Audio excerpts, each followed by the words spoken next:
All right. And ladies and gentlemen of the jury, the prosecution is not going to get that man today. No, because I'm going to get him.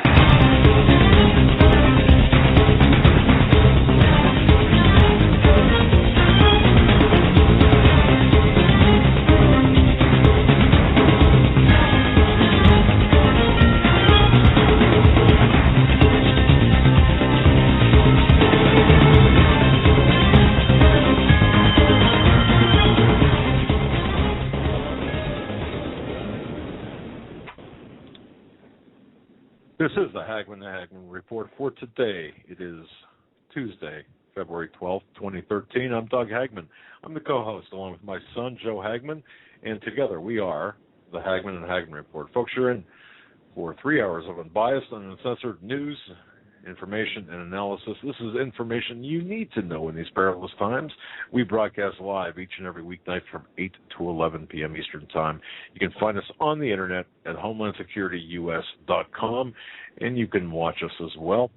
We do broadcast in high-def video on the Christians United Broadcasting Network.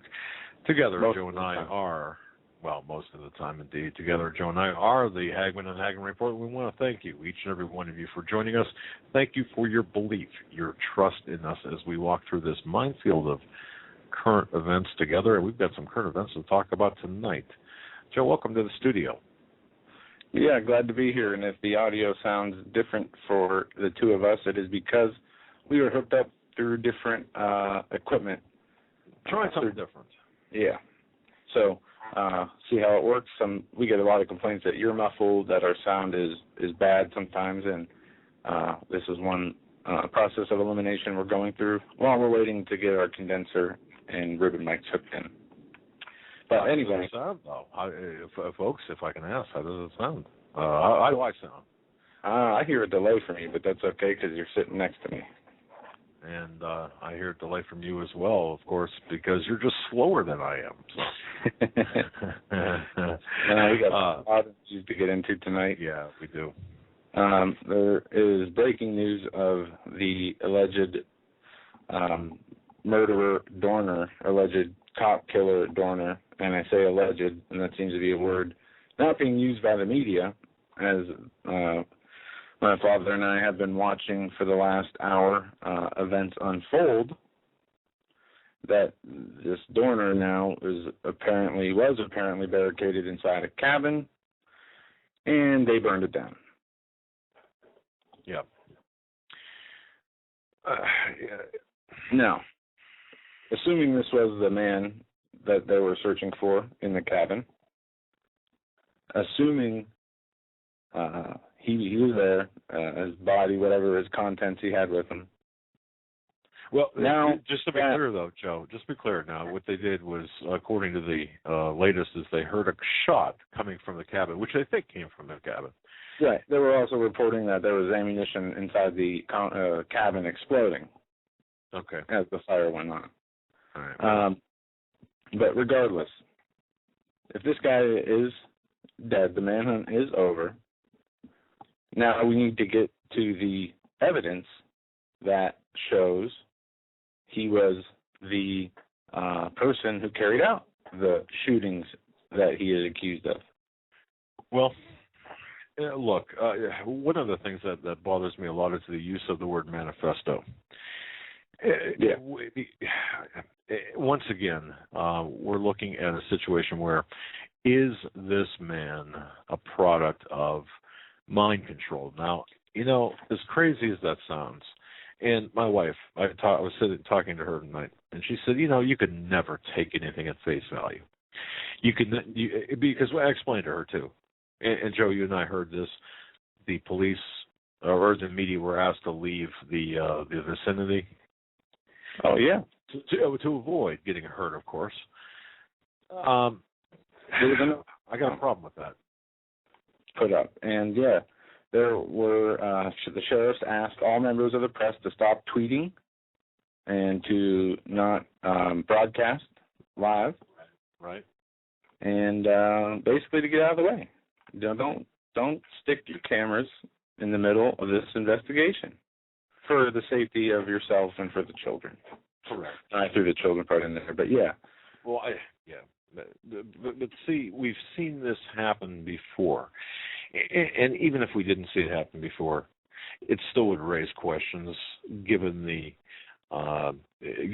really the antagonism and earned, deserved perhaps antagonism the police might have against this suspect. Of course, he went on a killing spree for the against the police. But that's allegedly, right? But that said, how this played out at the end does remind me of Waco. Does remind me of other situations. Yeah. Look at the behavior of the police before they captured him while looking for him. They unloaded on two women who were delivering newspapers one day. The next, or a different day, they pulled a gentleman over. He was white, apparently, from the picture they had in the newspaper article. Right. And you could see that this guy's a big black guy. Right. And they pulled this gentleman over, whose truck was a different make and model and color than Dorner's, the one they were looking for, same as the newspaper ladies. And they let him go, told him he could go, then smashed in the back of his car and shot it up. Right.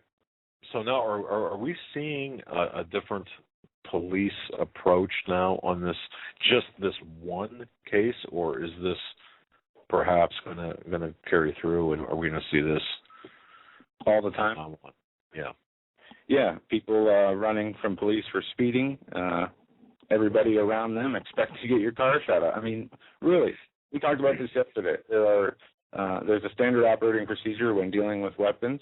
When you're an officer, when you're in a situation where you might find yourself in the need to use lethal force, you identify your target. You know what your target is before you fire a shot, unless you don't have time to see your target because they're firing too fast or firing at you before you know what you're doing. But in this case, the first shooting with the two women involved who were delivering newspapers, they just rolled up on the car and shot up the whole thing from the back end.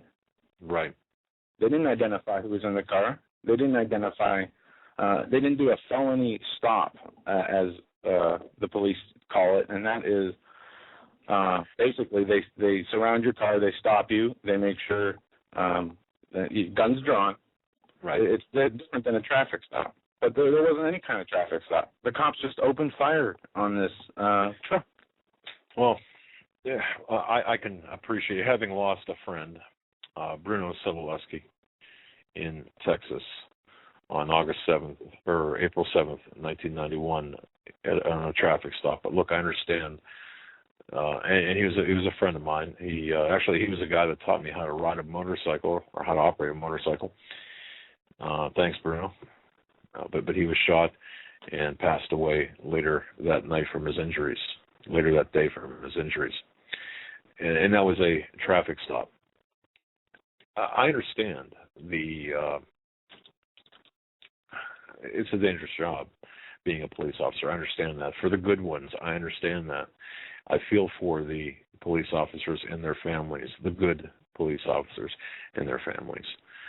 Now, that said, if you look at the condition, for example, of that car, the SUV that was shot up, it's hard for me to imagine police officers shooting inside a car with two women that didn't match the vehicle did not match the suspect's vehicle at the time. And the second thing, of course, the women certainly didn't look like one or two very large black men. That said, I've got a problem with this. And now my wife disagrees with me. She says, you're reading too much into this. But once again, I go back to the word manifesto.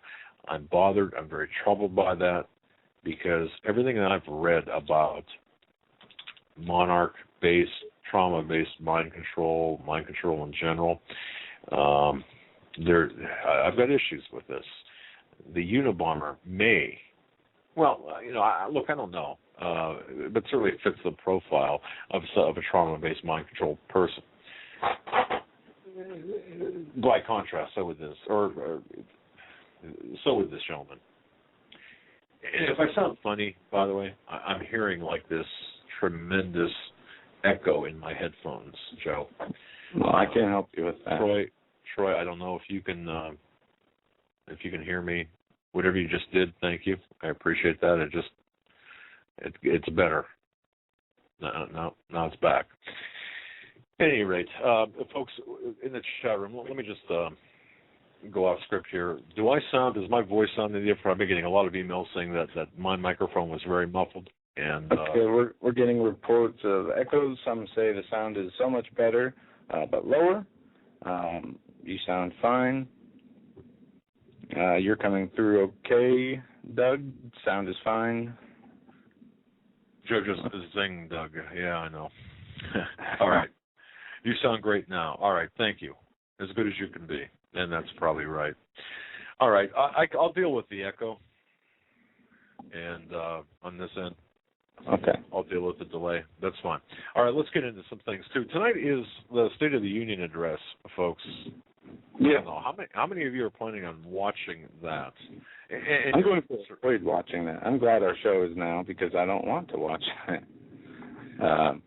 It is just political theater at this point. There is no value. Okay, there is nothing of substance will come out of this. Nothing will change because of what is said or going to be said. And for folks who want to know what's going to be said, well, we can tell you now, for the most part. And what we're going to do here is I'll go to get this article from CNN pulled up. But the State of the Union address, it's going to be more talk of how we need to change things to become more aggressive in the cybersecurity area, how we're going to need to come together as a country, how we need to fix problems. And here are some excerpts from the show tonight, or from the show, the theater, Broadway, State of the Union. It's our generation's task, then, to reignite the true engine of America's economic growth, a rising, thriving middle class. It is our unfinished task to restore the basic bargain that built this country, the idea that if you work hard and meet your responsibilities, you can get ahead, no matter where you come from or what you look like or who you love. It is our unfinished task to make sure that this government works on behalf of the many and not just the few, that it encourages free enterprise, rewards individual initiative, and opens the doors of opportunity to every child across this great nation. A growing economy that creates good middle-class jobs. That must be the North Star that guides our efforts. Every day we should ask ourselves 3 questions as a nation. How do we attract more jobs to our shores? Hey, how do we equip our people with the skills needed to do these jobs, and how do we make sure that the hard work leads to a decent living? I just read it from a teleprompter. Oh, all right. I hacked into it and got it pre-sent. But anyway, he goes on. Tonight, I'll lay out an additional proposals that are fully paid for and fully consistent with the budget framework both parties agreed to just 18 months ago. Let me repeat, nothing I'm proposing tonight should increase or our deficit by a single dime. It's not a bigger government we need, but a smarter government that sets priorities and invests in broad-based growth. So there you go. Basically what he's going to be speaking on tonight. But more importantly than what he is going to say tonight is what actions will be taken executively tomorrow. We had reports yesterday stating that the Obama plans to release executive orders on cybersecurity soon after the State of the Union address. But it's not just cybersecurity. He is looking to change. He wants to bring back mortgage. I'm sorry, what are they called? When you redo your mortgage? Refinance? Yes, he wants that. He has executive orders dealing with provisions of refinancing your mortgage and equality for gay, lesbian, transgender, bisexual people. The environment. clean energy, carbon taxes, climate change, and also cybersecurity. So that's what was reported from the Hill yesterday on the executive orders that will be taken after the State of the Union. What will be released is, we'll wait. We're waiting to see. Marco Rubio is going to be giving the other State of the Union, or the Republican side.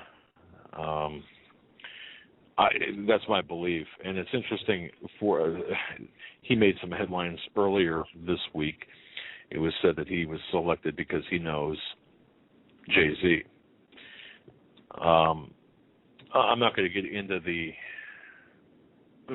that statement, because I think there's something to that statement that's just not quite right. But one of the objectives, folks, of the globalists, and I think that we're going to see this tonight, was the capture, or is the capture, of one or both of the political parties in the United States to place under communist and ultimately globalist control. Now, think about this. As with most of the communist and globalist goals, there's been so much written to prove the issues being discussed.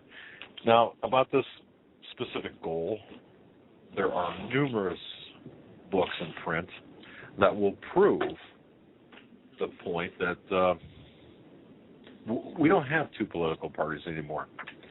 No. Okay. Now, if you look at the last 50 years, I think that we're seeing a prime moving force that's pushing this goal perhaps more than any other goal. The goals, these goals, the Worldwide Communist Network.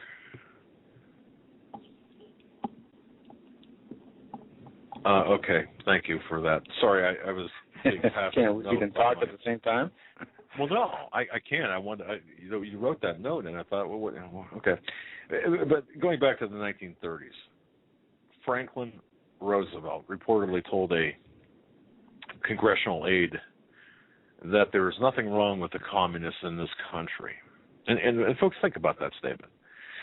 Several of my best friends are communists, according to Franklin Roosevelt. That's what he said to the congressional aide. Following the Second World War, when the Cold War broke out with the communists, no politician would have dared to say anything like that. Yet, it's been documented that the reason, or that the behind-the-scenes treachery has been continuing, or has continued since the Cold War, and even continues now. I don't specifically care for Ann Coulter. I mean, she's okay, but I don't like her writing and speeches. But she writes in treason that the majority of the Democrat Party have all been soft on communism for decades. Now, if you look at the right-left paradigm, if you still subscribe to that, the right-left paradigm has shifted very far to the left. Everything now is to the left. All right, so let's just quit with left and right. It's switched to totalitarianism. It has switched to corruption. That's better. I understand that. But today we've got a president, or somebody who occupies the Oval Office, who agrees with Roosevelt and also has best friends who are communists. Obama has openly appointed communist, Marxist, Muslim Brotherhood members who are very close to communists in his administrations. Extensively. Right. But I think tonight, because it's the State of the Union, I think because people, especially new listeners, should know, because we're going to get some email tomorrow about the State of the Union address, and of course I think the new listeners should know that we understand this, that we're not partisan to the extent that we believe that in the right-left paradigm anymore. We believe that there's a progressive and a conservative. There's good and evil. Okay. We're not partisan because we refuse to take part in a political or take sides in a really the enemies. Both sides are controlled by the enemy. Therefore, we will not take a political side on a Republican or Democratic forum or platform, and we need to get, as a nation, as individuals, as far away from the two-party system as possible. It has brought nothing to this nation except controlled opposition through bribes, through something that Doctor said in the National Prayer Breakfast speech he gave to Obama. Instead of the 3 branches of government, there are 4, the executive, legislative, judicial, and special interest groups, or corporation. Same difference. Our politicians in the Republican side, as well as the Democratic side, whether in the House, in the Senate, or in any position, are subject to bribes. They are, the House of Representatives is allowed to break the law and insider trade. These people are all part of the problem. The only solution I see, if there was a political solution to the situation we're in, is to take, a few of the most successful business owners from the state, each individual state, hold up a vote after we arrest all the current members of the legislature who need to be arrested and tried for treason, if found to be voting against the Constitution or the rights of the people. The only way to fix this is to get the best members of their profession, put them up for election and let the people decide from there. Get real people back in Washington, from the bottom to the top. But I don't see that happening. Right. But just let me say this about the State of the Union and about Obama's last 4, 5 now years. Going to be 5 years in the White House. We've got a man in charge who apparently, like I said, agrees with Roosevelt. His best friends are communists. Basically, he's got a communist agenda, which it's not really a communist agenda. It's a communist agenda as a way to get to this New World Order. And I've got something to say about the Pope and the New World Order because this came together. And when I heard this, I did a double take. Folks, you're going to need to hear this as well. But look, as far as the Congress is concerned, in 2009, over 80 members belonged to the Congressional Progressive Caucus. You know what, folks? The Congressional Progressive Caucus is basically a communist influence. Of the 20 House committees, 11 were chaired by caucus members. The caucus is openly socialist, as could be in America. In other words, you cannot get any more socialist than that. Now, here's what I think is kind of a strange part to all this. The radicals, the radicals that are in the White House, they don't care anymore. Have you noticed that now they've stopped caring? They're not trying to hide their allegiance anymore to this agenda, to this communist and to this New World Order agenda. The former White House Communications Director, Anita Dunn, remember her? She openly bragged in a speech given to a high school graduating class that one of her favorite political philosophers was Mao Zedong. And remember the Christmas tree ornament that hung on the Christmas tree in the White House featured the portrait of Mao Zedong, the brutal communist dictator of China, responsible for the mass murdering of tens of millions of his own people. What in the world are these people thinking when they tell this, really, to our next generation? Are these people living in some sort of parallel universe, or are they so arrogant that they just don't care? It's in my research with respect to what's going on here in America, I found John F. Kennedy and Senator Joe McCarthy. I found some interaction there. Did you know that that Kennedy was himself one of the most anti-communist presidents we've had until Reagan? Did you know that? I didn't know that. But see, unfortunately, all of the Democrat progressives surrounding Kennedy were influencing and redirecting many of his policies. Now, Kennedy was constantly being heavily medicated for pain. Was he also at the being manipulated, perhaps, and controlled by this medication. He was a medical basket case. The dilemma for progressives right now is that all of the Kennedy clan were very close friends and admirers of Senator McCarthy. And JFK liked the fact that McCarthy went after the elites in the State Department. JFK regarded with contempt those people, even before McCarthy made accusations against the State Department for subversion. Kennedy had already aligned himself with the militant anti-communists who blamed the Truman State Department for the loss of China. Now, Kennedy said this publicly on the House floor back in 1949. This is what I found as I was researching this. So we're not being told the truth today in our history books. And there were some other deep personal bonds between Kennedy and McCarthy by the time McCarthy reached the peak of his power in 1952 or 1953, perhaps.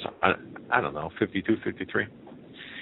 And not only had McCarthy been a frequent guest in high-end support at the Kennedy compound, but McCarthy also had dated two of Kennedy's sisters.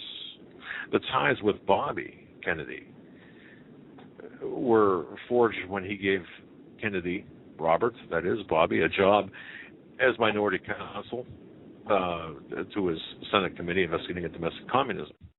Now, Bobby would maintain a deep loyalty to the man he loved enough to make him the godfather of his first child. So JFK's warmth for McCarthy was not as great as Robert Kennedy's, but he still felt enough of McCarthy to walk out at the 100th anniversary of the Harvard Spree Club dinner. Now, we all know about Harvard, what these Ivy League colleges teach, but Robert Armory, who had been at the dinner and who later worked for the Kennedy administration, recalled in an oral history at the JFK Library that when a speaker had likened McCarthy to a convicted Soviet spy, Alger Hiss, JFK rose to his feet and declared, "How dare you? How dare you couple the name of a great American patriot with that of a traitor?" And of course, he was referring as the traitor to Hiss and the patriot to McCarthy. Now, this incident has never, ever been denied by anyone who is there, and it is accepted, by the way, according to my research by JFK biographers, as being true. And you might think, well, so what? That was like 60 years ago. That was a number of years ago. It doesn't matter anymore today.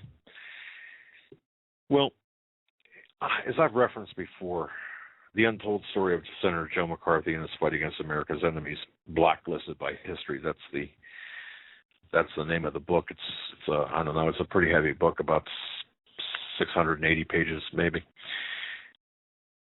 In his book, M. Stanton Evans had said in his research of what was going on back in the 40s and in the 50s, and especially the 50s, when he was doing this research for this book back in the 1990s, the so-called Venona papers came into the possession of U.S. government officials and were opened up. They were made public only in 1995. So that's what, about 17, 18 years ago. Now, these are coded messages. By the way, if you don't know what the Venona papers are, they're coded messages exchanged between intelligence bosses in the Kremlin and their agents in the State Department in America, the very agents that McCarthy haters said didn't exist. Well, here's why I'm mentioning it. Because when M. Stanton Evans went to grab certain pieces of information from the National Archives about the Venona papers and about other issues related to the communist infiltration in the State Department, when he did that, they were missing. They were taken sometime in the mid to late 90s. Now, one last thing.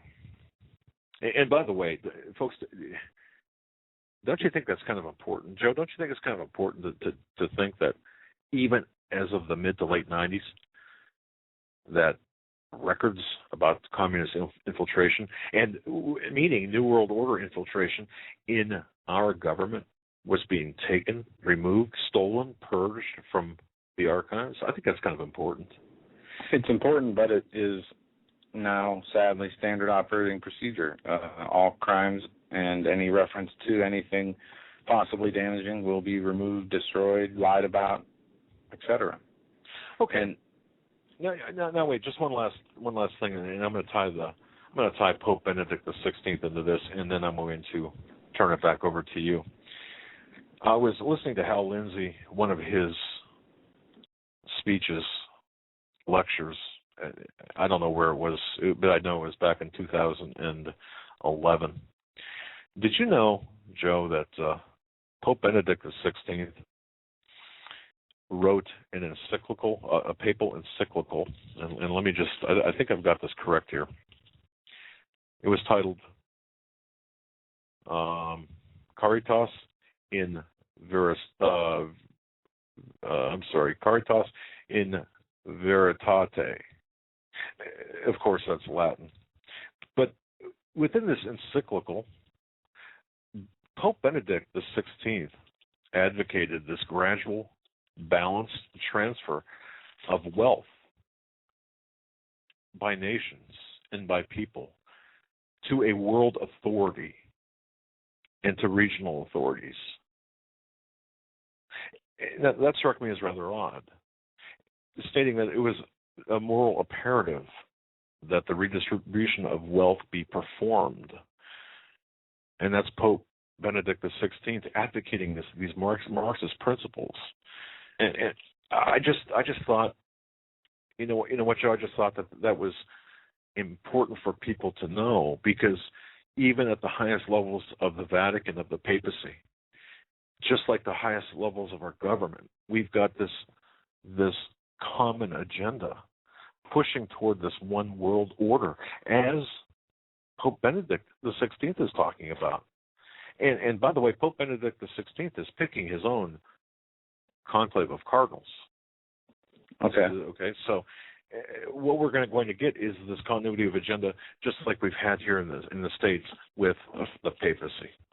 Yeah, we've seen this continuity of agenda carry on for almost 60 to 100 years since the inception of the Federal Reserve, and before that, they've just become more blatant and in the open about it, not caring who sees and hears. They say, we're going to create a new world order, and if you say the word new world order, well, you are an extremist.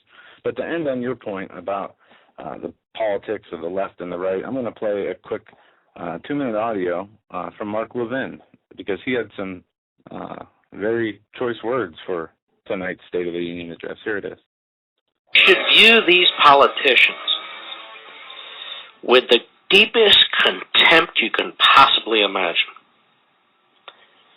What they are doing to this country, what they are doing to our finances.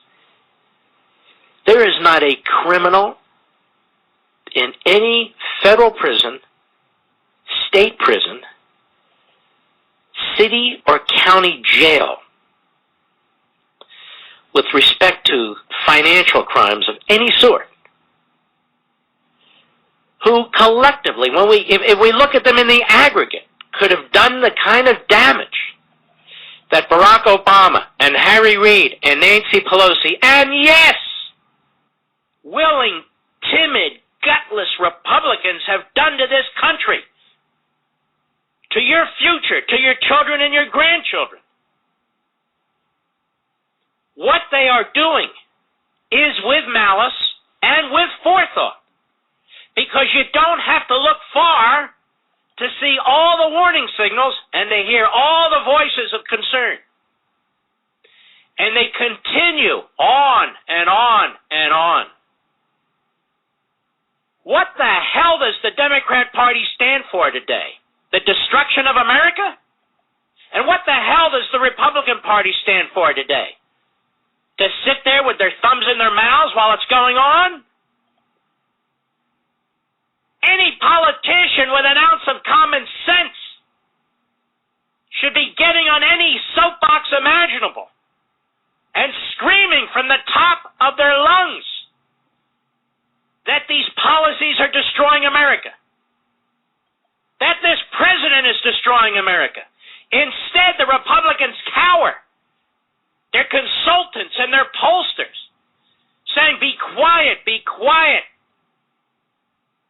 Meanwhile, Obama's not a wildly popular president. He didn't win by anything close to a landslide. His poll numbers are not magnificent. And as I've said now for week after week after week, yes, he won a majority of the vote, but he has not won a majority of the hearts and the minds of the American people.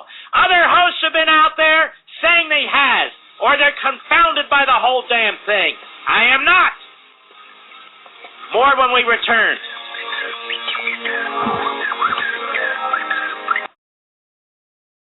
You know what, Joe? That fits nicely with what I said before about the continuity of agenda inside our government, as well as the papacy, and I'm sure throughout any type of government entity. And I think Mark Levin, I could not add another word, another paragraph, sentence, or even an exclamation point to that. I think it was very good. I really do. It was good. I'm not going to start. One thing I wanted to mention to you, somebody shared a video Pastor Paul made today about the Pope and the lightning, and in his book, RFID, The Mark of the Beast, he wrote in there, and this was a fictional book he wrote about real-world events and how they were going to take place, where he predicted Morsi would be president of Egypt before that happened. He wrote in his book that the Pope would resign. I thought that was very interesting. So we're going to have to get in contact. Check that out, yeah. Yeah. But I wanted to mention that to you before I forgot. He said that's the 8th time that what he wrote in his book as fiction has now come to pass, which I find very interesting. Also, something I found very interesting today, I'll post a link into the chat, the Department of Homeland Security source, okay? This is not the source that I have. No, it's not not my source. This is not Rosebud. So this article was released on the 6th of February. It says DHS source tells why military training, why they're training in U.S. cities. The news article was sent to me earlier this week. It appeared in the Bayfort Gazette. The article stated that later this week, about 150 Marines and Navy personnel will hold a realistic urban training drill in Jasper County, South Carolina. This was one of many joint military local law enforcement exercises that had come to my attention in less than a month. Held in cities across the U.S., they were becoming more common and more intense. But why? Why train in populated towns and cities where accidents could produce unnecessary casualties? It goes on to say the Gazette further reported that the 26th Marine Expeditionary Unit would train in Ridgeland town limits, and that's something we went over before. But interestingly enough, in this Department of Homeland Security, the source, this says in the article, I spoke with a high-ranking military source in DHS, preferring to remain unnamed for obvious reasons. He told me DHS and the DOD, Department of Defense, are conducting desensitizing exercises all across the U.S. He paused and added, we're being prepared for massive civil unrest in major U.S. cities, and the Department of Defense will be expected to help when they're requested. I asked if there was a timeline for expecting the civil unrest in our cities, and what should we expect it to begin with. I was told that there were many reasons, but that the continued devaluation of the currency, the predicted history setting prices for gasoline this summer, and the continued gun control debate is forming a perfect storm of civil discontent. They asked, when will this start? And they say this summer. From a high-ranking source deep within DHS who has strong ties to the Department of Defense, we are being told that a joint Department of Defense local law enforcement exercises are to desensitize the population to military occupation. When asked if there was any concern about violating posse comitatus, he stated no concern at all. That's been a non-issue for a long time. Now, this is not the same source, as we said, and if this is accurate, if this person is, this writer's on the up and up and does have this source, did talk to this person, it goes to not only back up what your guy's telling you, but it adds something to it, which is the elements of the Department of Defense getting involved, and also the reason for the drills and their views on posse comitatus. But I thought that was interesting and something that we should talk about. Now, if it's made up, I guess you're gonna. This is a site I've never worked with or heard from before, read anything from before. The Alley Giant. It's the Progressive Socio-Political Network, is what they say right on their page. But anyway, the point is possibly a second person inside the government with a high level of security clearance coming out and saying, we're preparing for a massive civil war based on a few things, but first stated was the devaluation of the dollar. Gee, so let me get this straight, Joe. So there's a second DHS source, high-level DHS source, saying that basically the same thing that I've said. And this information has been welcomed in locations I haven't been welcomed in, or I should say this, the information that I've provided has not been, or the information that this source provided has been well received as opposed to mine, which is fine. I don't know about well received aside from yours. Yours was well received, but let me read. I found this on a internet forum. Okay. And this is what the person wrote. What I thought was interesting is that this is a different writer than the other individual with the source Rosebud. That author is not allowed to be mentioned here. But you can see a reference here, and it goes to your Cyber Warrior article. And it goes on to say, I would assume that this is a different DHS insider mentioning this thing. Yeah, and I think it is because, and this isn't the site that blocks your posts or any post that comes from you. This is a site that just blocks your name from being involved, or my name. But it speaks to, as I said, it's a confirmation, if true.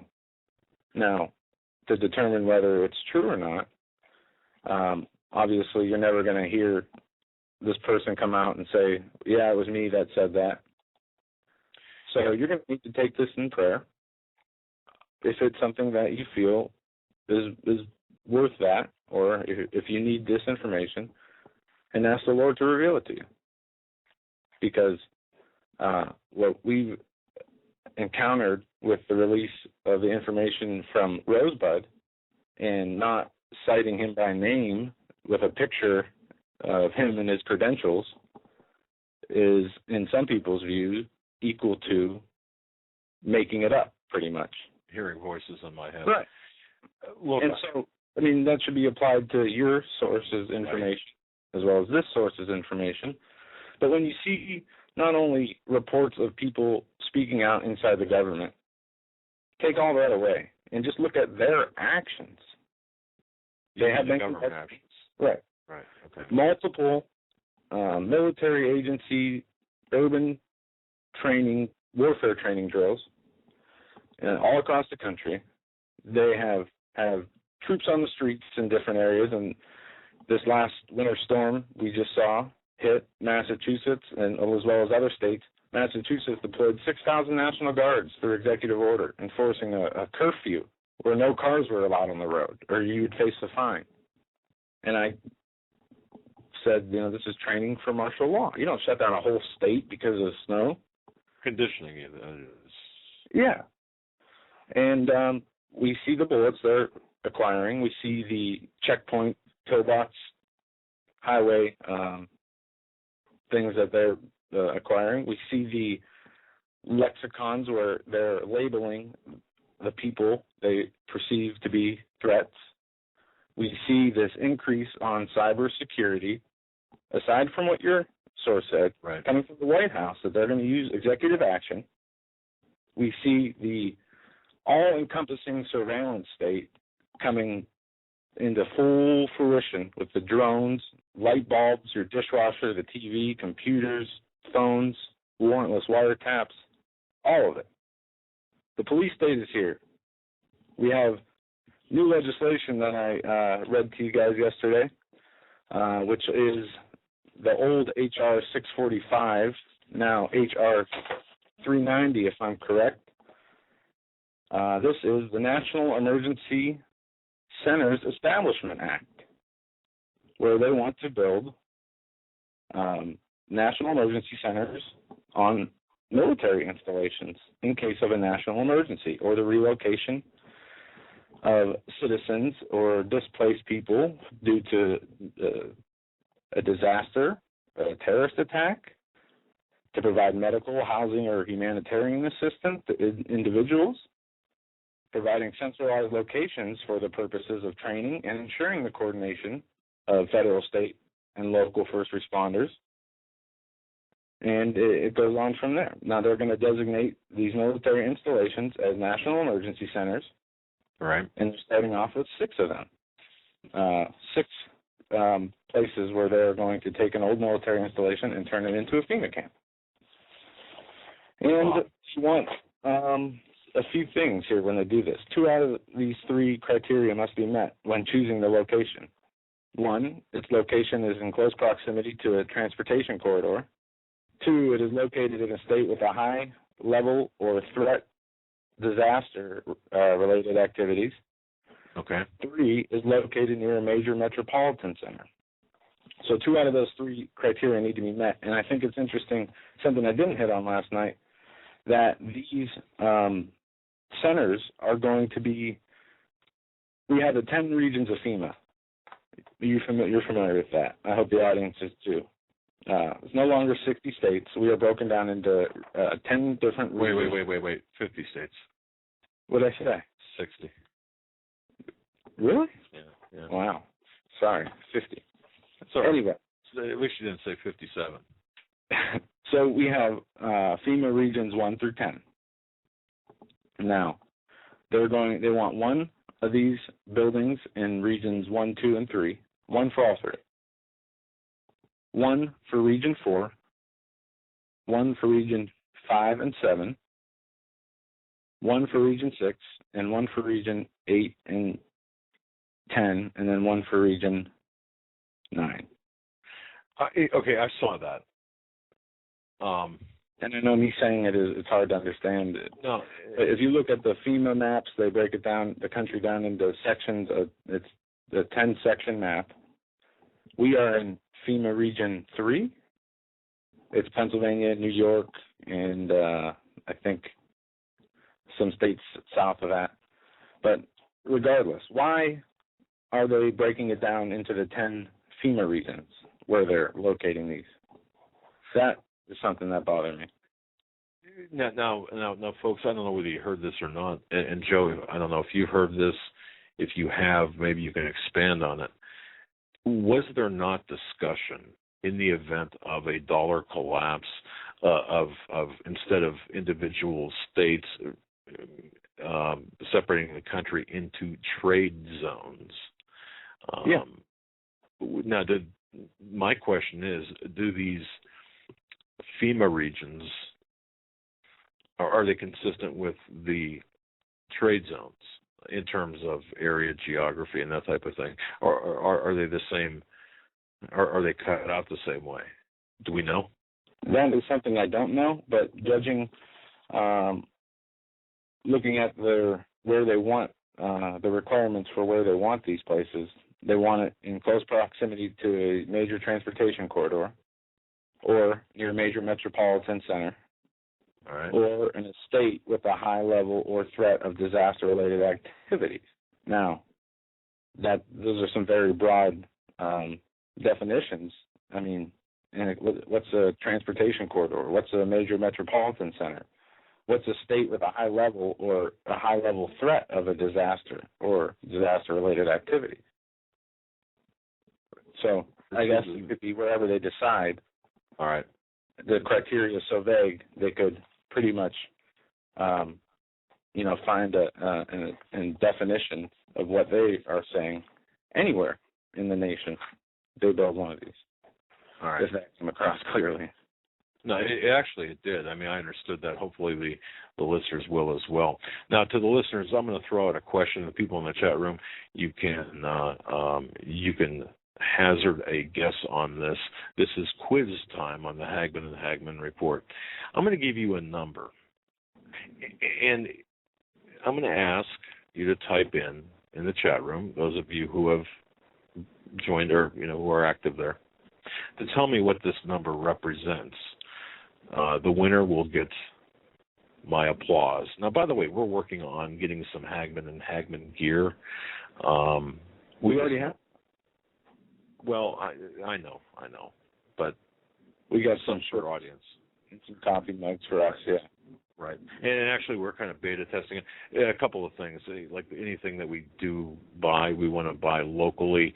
We want to be able to, or we want to make sure that it's made in America. It's of good quality, and then we want to ship it ourselves and pack it ourselves, so we're sure of the quality and that everything is top notch, as opposed to ordering it, let's say, from Cafe Press or somewhere else.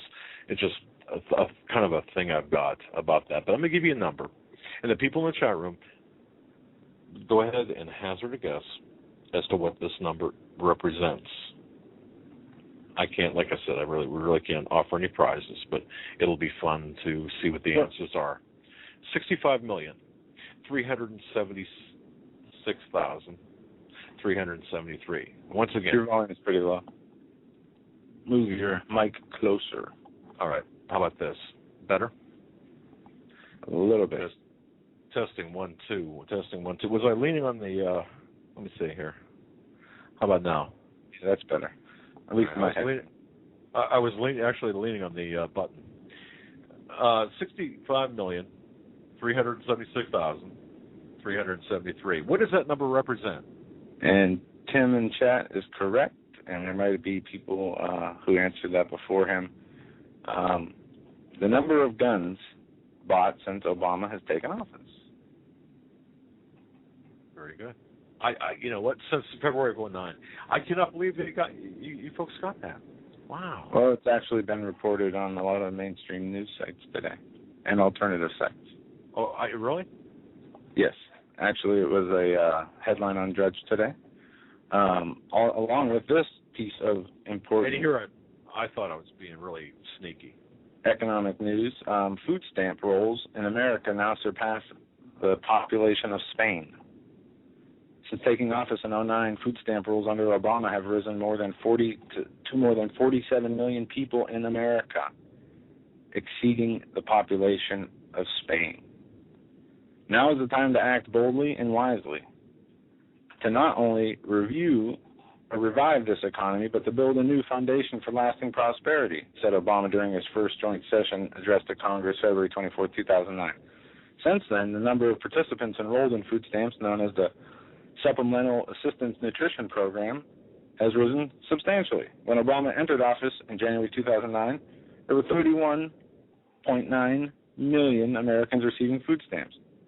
As of November 2012, the most recent data available, there were 47.7 million Americans enrolled, an increase of basically 50%.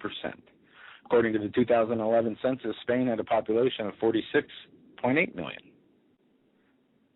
So, during Obama's term, there have been an average of 11,269 people being added to the food stamp program a day. A day. Almost 12,000 people a day. That is an incredible number. Yeah. And I want to, before the break, we have a few minutes, I got a few quick clips I want to play just to show you the state of confusion we are really in. The first, and tell me I didn't upload this one, the most important one, Pelosi, and I don't see it in here, I'll add it. I can do it during the break here. But Pelosi said this yesterday in an interview, that we don't have a spending problem. Not at all. The deficit's not a problem. We do not have a spending problem, she said. And now I want to play a clip from Jay Carney, what he said today. All right. Here it is. Peter. Jay, question about House Minority Leader Nancy Pelosi on one of the Sunday broadcasts, speaking specifically about the risk of cuts, referring to the sequester on the future of the United States. She was talking about education and scientific research. She said, quote, "It is almost a false wrong to say we have a spending problem." Does the president think we have a spending problem? You know, I feel like this is a little bit of deja vu here. Of course the president believes that we have a spending problem that is specifically driven by, and I think every economist worth this, you know, whose insights into this area are worth the paper on which his or her PhD is printed, would tell you that the principal driver when it comes to spending of our deficits and debt is healthcare spending. And that's just a fact. What is also a fact is that we have reduced non-defense discretionary spending to its lowest level as a percentage of our economy since Dwight Eisenhower was president. And I think only a few of you here were covering Eisenhower. So that is a long time. And that doesn't mean that we can't... So maybe... Tom? No? Okay. No, there are people who have great, have spent a long time covering and know this stuff back and forward, and they know this fact that non-defense discretionary spending has not been this low for generations. That doesn't mean that there aren't programs that should be eliminated, and this president has been aggressive in finding them and taking action, or that programs cannot be reformed in a way that save money. It doesn't mean that we can't reform government in a way that saves money. In fact, the president has put forward to Congress exactly that in a proposal that would consolidate agencies and save taxpayers money. But the fact of the matter is we need to reduce our health care costs. Funnily enough, recognizing that fact, the president took action to do just that through the Affordable Care Act, which has been scored by the CBO to significantly reduce our health care costs going forward. We need to do more. The president's put forward entitlement reforms that would further reduce our health care costs. What he doesn't believe is that we need to simply shift our health care costs onto seniors. Basically say we've got a problem that is now yours, Mr. 75-year-old American or Mrs. 75-year-old American. He believes that we ought to reduce these costs and not shift them onto seniors. And there you go. That was Jay Carney. But before we revisit what Jay Carney said, this from January 7th of this year, Obama, we don't have a spending problem. John Boehner said in a Wall Street Journal interview that he was stunned more than anything else during his prolonged closed-door budget negotiations with Obama as the revelation at one point several weeks ago. Mr. Boehner says, "The president said to me, we don't have a spending problem."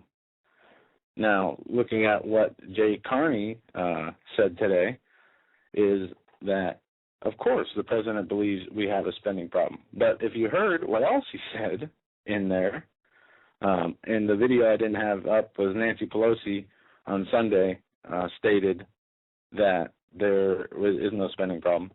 But Carney went on to say that not only is Obama aware of the spending problem, but they have the lowest level. Discretionary spending is at its lowest level as a percentage of our economy since Dwight Eisenhower was president. I mean, the lies and manipulation, and I'm sure people probably believe that.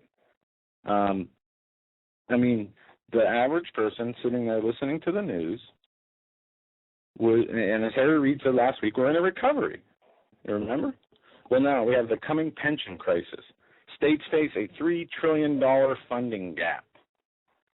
And this it says, many Americans look at the crisis in Greece and shake their heads wondering how is it possible for an entire country to derail the future of its younger generation. One big problem is in Greece was massive government liabilities, funding very generous pensions. Yet this came at an enormous cost The U.S. is facing a different crisis, but the markets had already responded over the last few decades. And it goes on from here. The shift away from pensions. While the stock market inches closer to a previous peak, the shift with pensions has been rather dramatic. Well, and we're going to get into those figures and some other important news on the other side and start taking your calls. Some of the other things we're going to hit on tonight are the North Korea test launch or nuclear launch that they did. Should we be worried? Yeah. More on the donor situation and also on the currency wars and economic situation, as well as taking your phone calls and some special announcements for this week, who's coming on our show and where we'll be on other people's shows right after these short messages. You're listening to the Hagmann and Hagmann Report this Tuesday, February 12, 2013, and the State of the Union address is kicking off political theater for their ignorant masses. We'll be right back.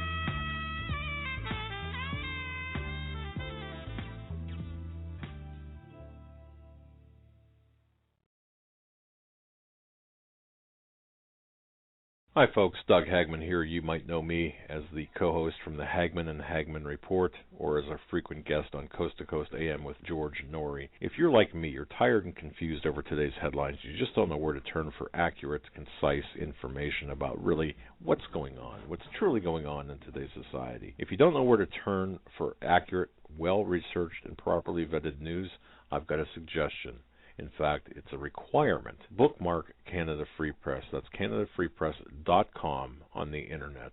It's just not for Canada. It's for news across the world. Judy McLeod, founding editor, has put together a vast array of talented writers like Kelly O'Connell, Daniel Greenfield, Dr. Eilena Johnson-Powell, a lot of guest columnists, very talented writers. Folks, that's Canada Free Press at CanadaFreePress.com. Now mobile friendly. Follow on Facebook, because without America, there is no free world.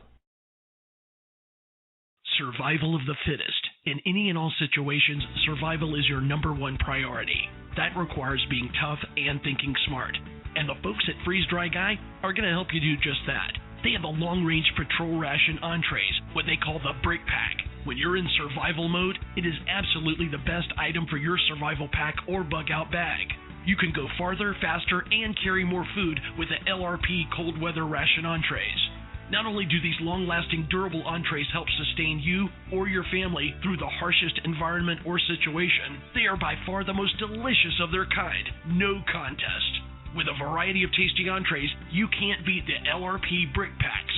Let Freeze Dry Guy help you in your survival situations. Go to freezedryguy.com. That's freezedryguy.com. Or call 866-404-3663.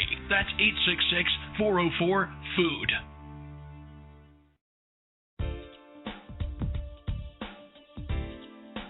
Hold on to your seat. The Hagmann and Hagmann flight is now taking off.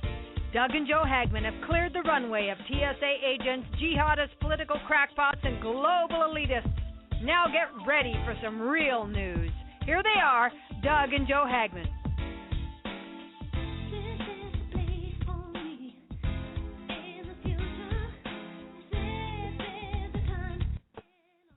And welcome back, ladies and gentlemen, to hour number 2 of this Tuesday, February 12th edition of the Hagmann and Hagmann Report. Before getting back into news, we have some announcements that we would like to make for our show in the next coming days and weeks. Tomorrow night, we will be a guest on Lori's Talk News Radio. It's right after our show, from 11 to 12. That's Lori's Talk News Radio. I will post a link in the chat room for those who need it. It is on Blog Talk Radio also, if you search. And that's 11 to 12 Eastern, 11 to midnight Eastern time. Yeah. Obviously. Directly after our show.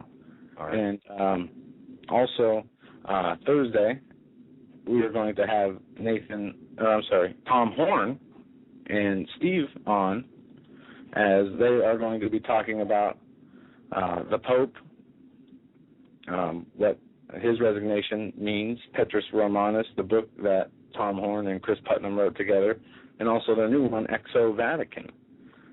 Also, special Sunday night show, 3 hours with Nathan Liao.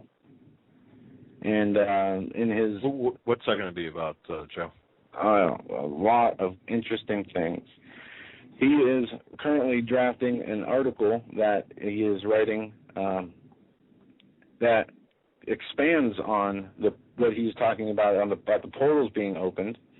And this is what he emailed to me, some of the topics he wants to include. He says, more open portals are coming. There's a new chapter of a spiritual attack that is approaching. While the assault is in motion, it will have involvement of things, creatures, beings who have made their final calling to be enemies of Yahweh and humanity. They want to destroy America by taking it down the road of wickedness, destruction, and tyranny. And he has some information about President's Day, which is the day following our broadcast with him Sunday. So it almost sounds like this is going to be like an extension of Thursday. Okay. And he has a website, The Watchman's Cry, and he has, as I said, he is drafting an article, and it's going to be perfect timing, according to him, for what information he is putting out to come on and do the show Sunday. And the show Sunday is from 8 to 11 Eastern Time, not a 9 to midnight deal. And then also, Thursday, February 21st, we're going to have Dr. Judy Wood on. And Pete Santelli as well, I believe. Okay. They're going to come on as a team. Dr. Judy Wood has information about 9/11. She is an engineer. She's got a doctorate in engineering. She wrote an 860-page book about the physics of 9/11, and quite an interesting book that has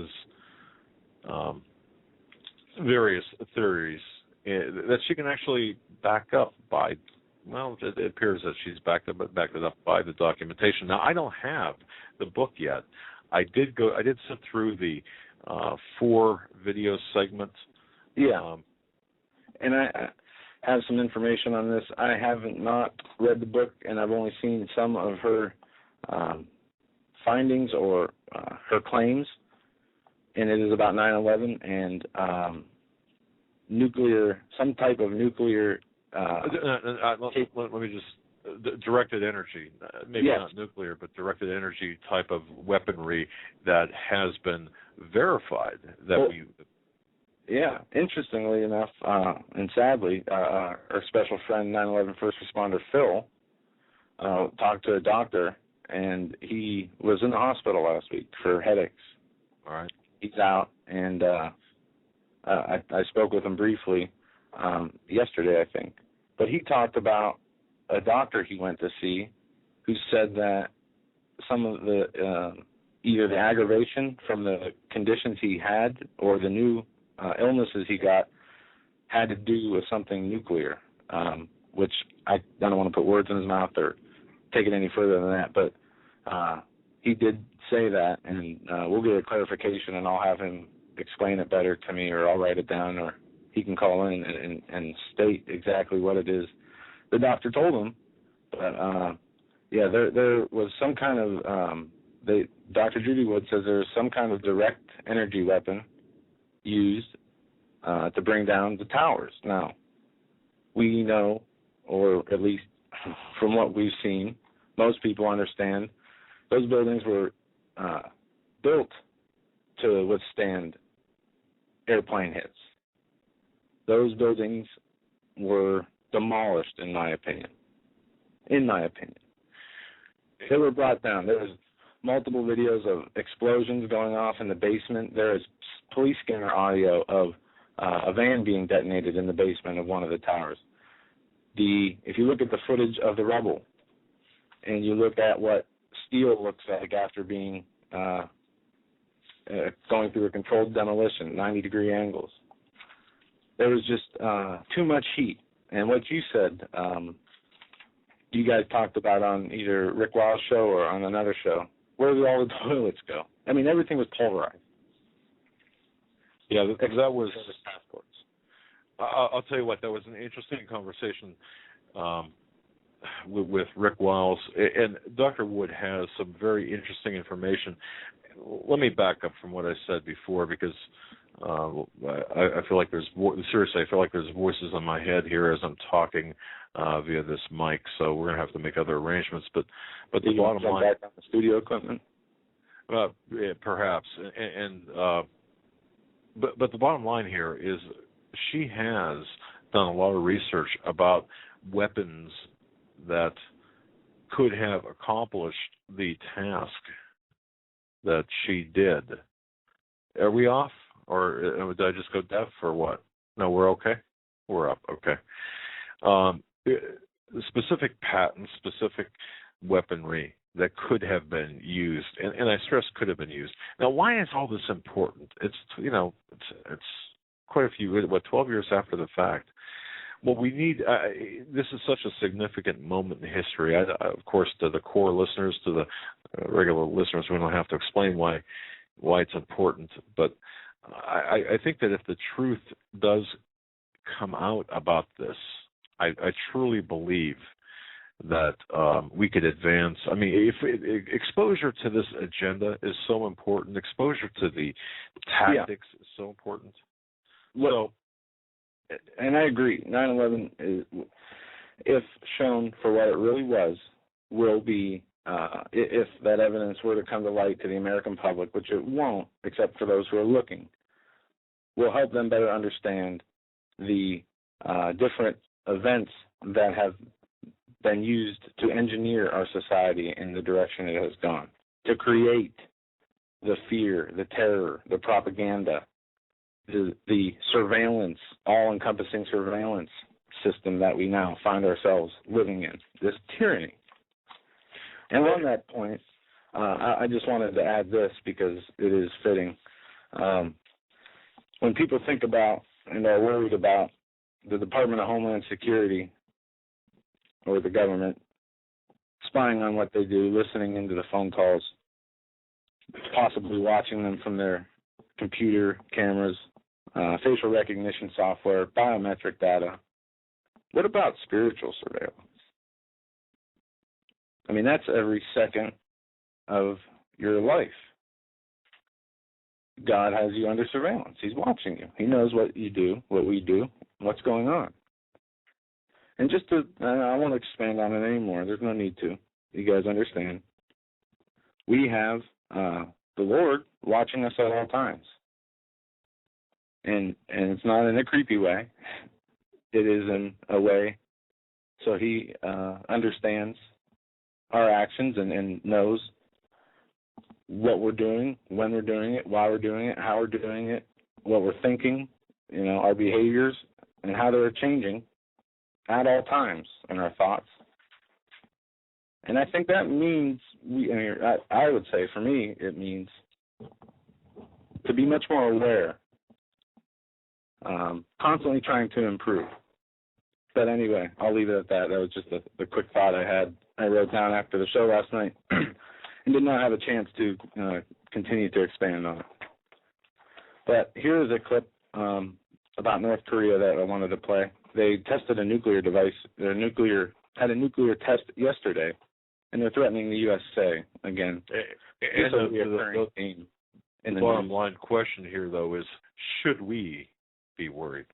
Right, and we'll hit that on the other side. This is 2 minutes. Russia strongly condemning now Pyongyang for carrying out a controlled explosion of a nuclear device. This after North Korea confirmed its third underground nuclear test aimed against what it called, quote, outrageous U.S. hostility. Details now from RT's Anissa Nawe. The reclusive state has announced that it successfully detonated a miniaturized nuclear device at an underground test site, defying orders from the UN Security Council. Condemnation is expected across the board, especially from the West. An emergency meeting at the UN Security Council has been called. Ban Ki-moon and South Korea have already been vocal about their very serious concerns. Now, the main issue is that this puts North Korea one step closer to its goal of building a nuclear warhead small enough to mount on a long-range missile capable of reaching the United States. It's still early in Washington, but this is seen as a direct threat from a direct message, I should say, from new leader Kim Jong-un to President Obama just hours before he gives his annual State of the Union. Surely President Obama will react somehow, most likely by threatening more sanctions and further isolation. The big questions are, is that enough to, one, deter North Korea from its nuclear ambitions, and two, is that the right method, threat, if there is a real danger of nuclear activity?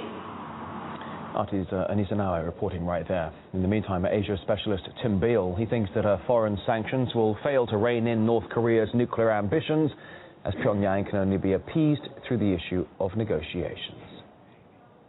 I don't know if anyone in the American top elite really thinks they will have an effect. They say they claim they think they will, but it's really uncertain. No country really changes policy under sanctions if the alternative, if what is being required of them is worse than the sanctions, and that is the case with North Korea.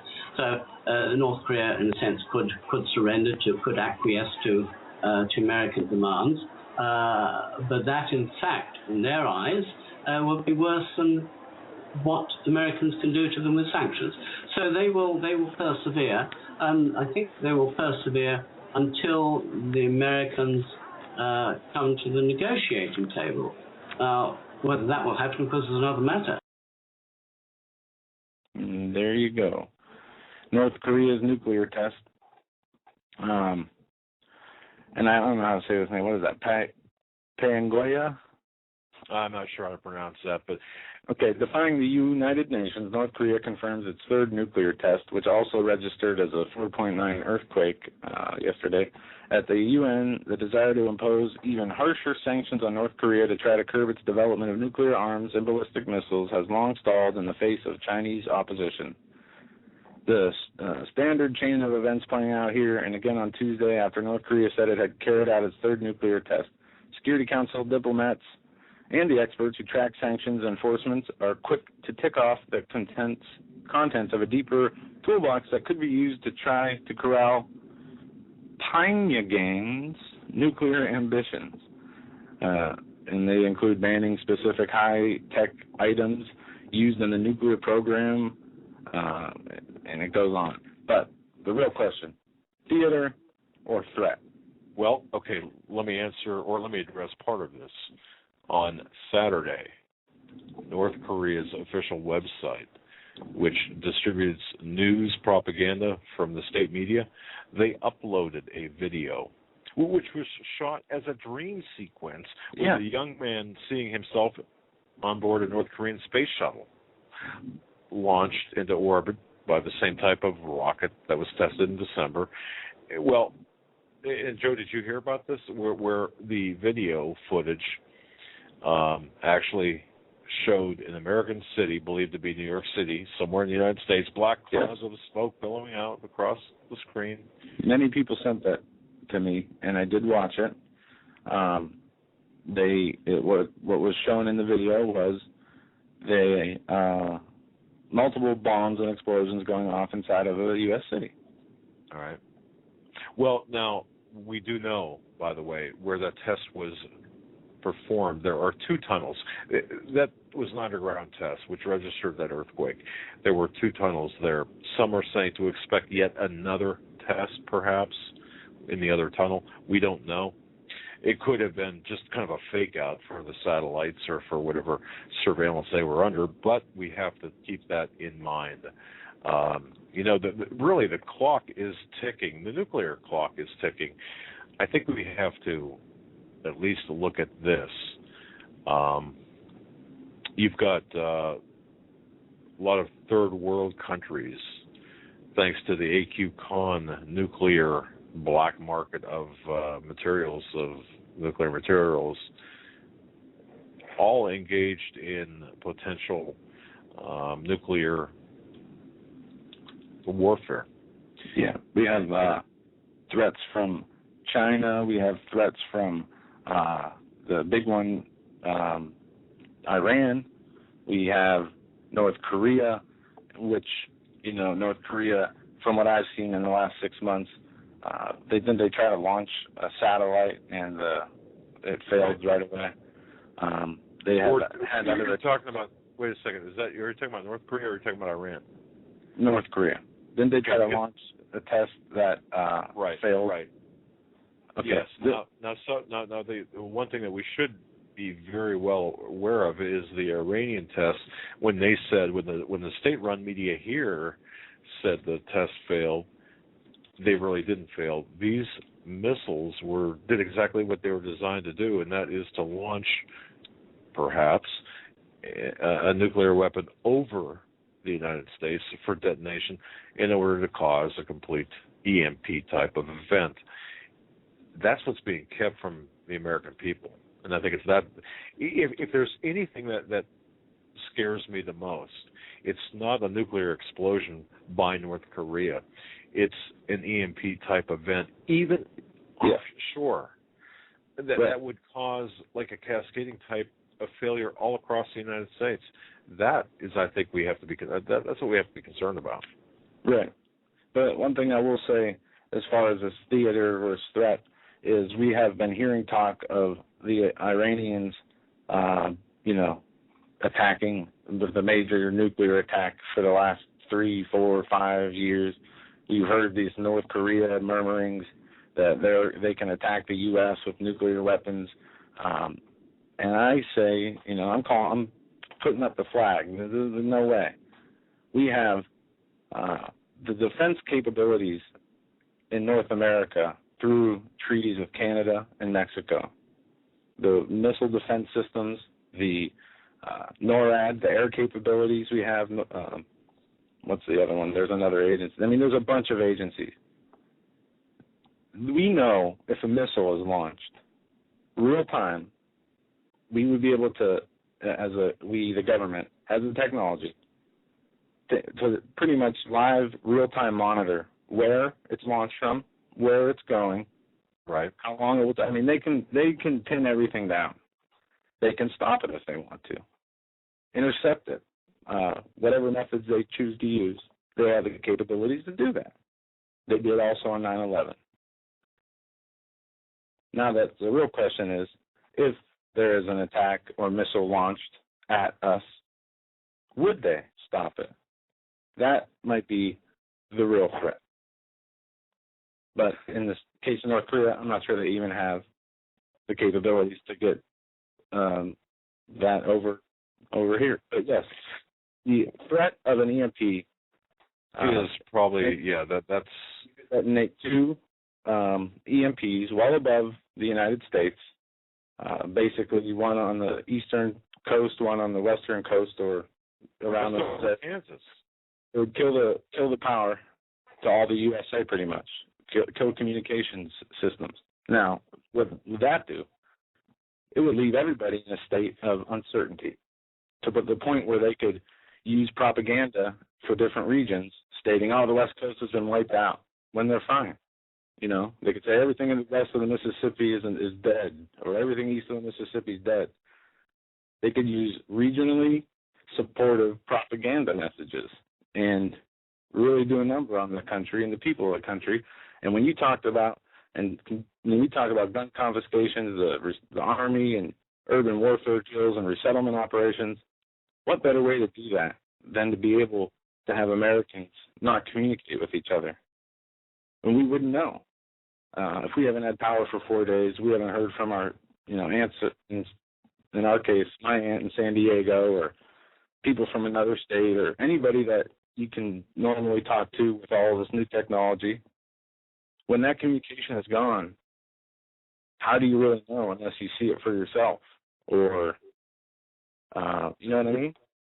Yeah. They can pretty much tell you anything to be able to control your reaction, or to tell you something to make you act or behave or do something in a certain way. Interesting line of thought there. Interesting.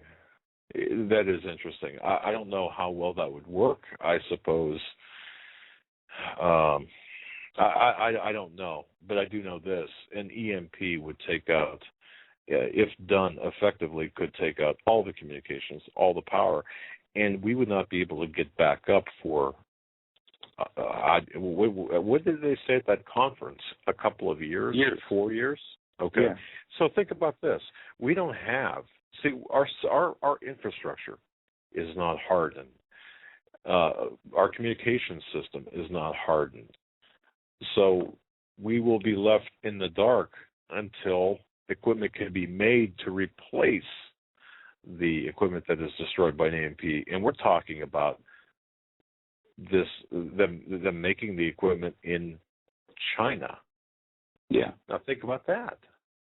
Yeah. Definitely concerning either way you want to look at it, as the threats being perceived as real or not being real at all doesn't really make a difference when we know the capabilities of our government and what they can do with information, controlling pretty much everything.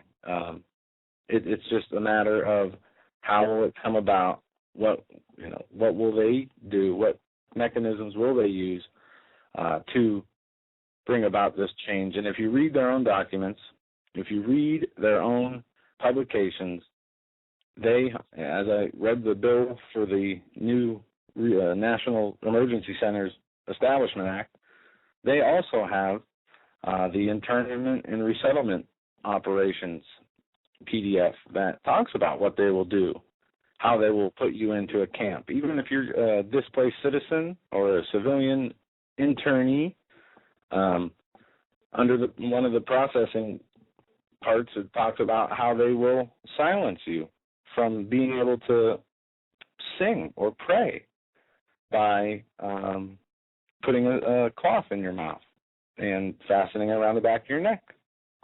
It talks about how they will teach religion in these establishments, where only the nationally accepted teachings of your religion, or what the government considers the government's interpretation of your religion and its beliefs, will be the only thing that will be allowed to be taught.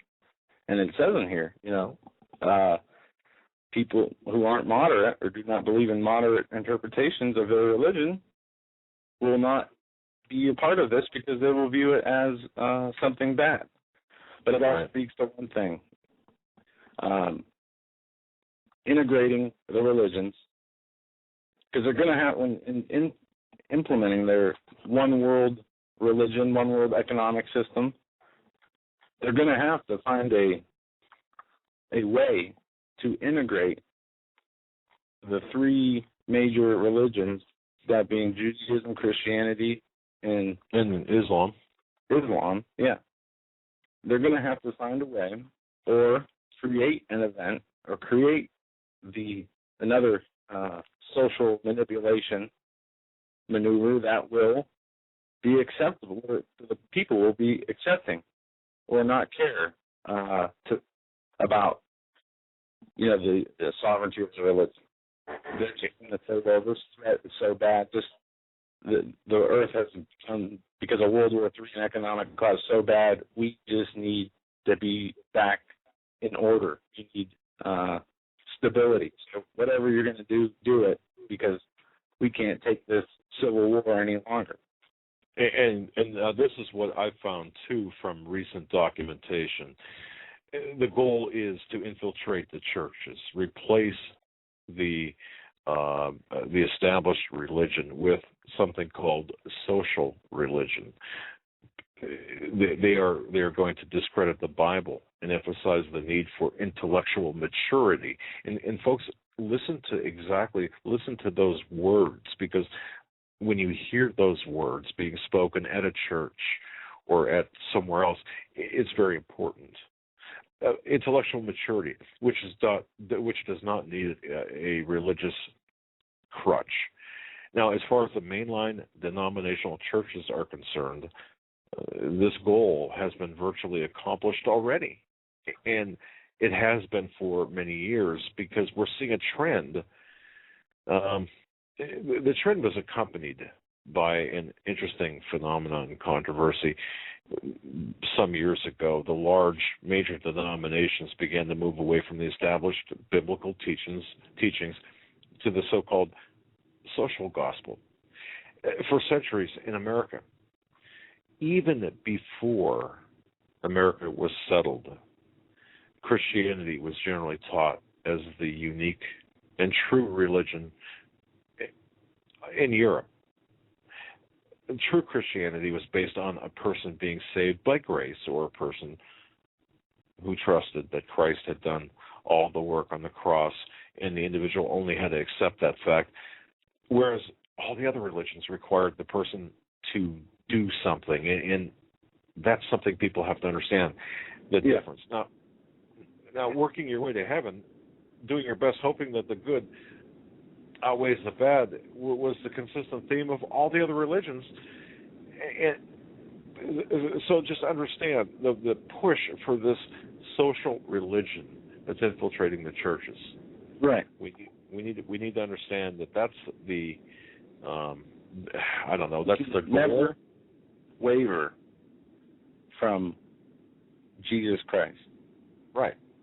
And we will be put in a position, as the Bible states, where there will come a time where we will be persecuted, we will be afflicted, we will be delivered up for his name's sake, for not denying the Lord's name. And let me read to you what this internment and resettlement documentation talks about religious discussion groups in the facilities. Okay. The goal for religious groups is to provide religious support to detainees and moderate extremists within the facility. This is above and beyond the standard clerical support that is required and provided in the course of normal detention operations. The clerical leaders who are chosen to participate must be carefully vetted and are typically selected from a moderate elements of their respective religion. It goes on to say, extremists participating in religious discussion groups may be tempered by the more moderate philosophy and reinforced by socialization with other more moderate detainees. It is also possible that religious extremists may reject a moderate interpretation of their religion and detract from efforts to present a moderate approach. Many extremists will not participate, fearing that the facility-sanctioned advocate is a cooperative spiritual leader working with the government. The only way that moderate leaders retain credibility is by operating on their own, and forced sessions or religious re-education, they say, only will discredit those. But it goes on to say the religious discussion groups offered to detainees as a program will educate them only on specific aspects of their religion. It also says that the program educates detainees on the nationally accepted teachings of their religion as viewed by the host nation, meaning if we were put into camps here in America, it would be the nationally accepted version of what they say it would be Christianity. And it goes on to say during the program, detainees are brought together with religious leaders and scholars to focus on major teaching points of dogma. The program may be valuable in curbing extreme fanaticism. Right. And hinder a better, more comprehensive worldview. I just want to say this because the document that you're reading from takes its basis from a 1962 decision, Engel versus Vitale. That decision struck down a New York state law that required public schools to begin the school day with either the Bible, a Bible reading, or some type of prayer. And that now, in the 41 years since, or no, more than that, 50 years since that ruling came down, the reinterpreting of our Constitution in this area has been, and it continues to be conducted daily, if not weekly, if not monthly, if not yearly. I mean, many people are not aware of the historical fact that for several hundred years, almost all schools and colleges in America were Christian. One example I found was just unbelievable. Did you know that back in 1962,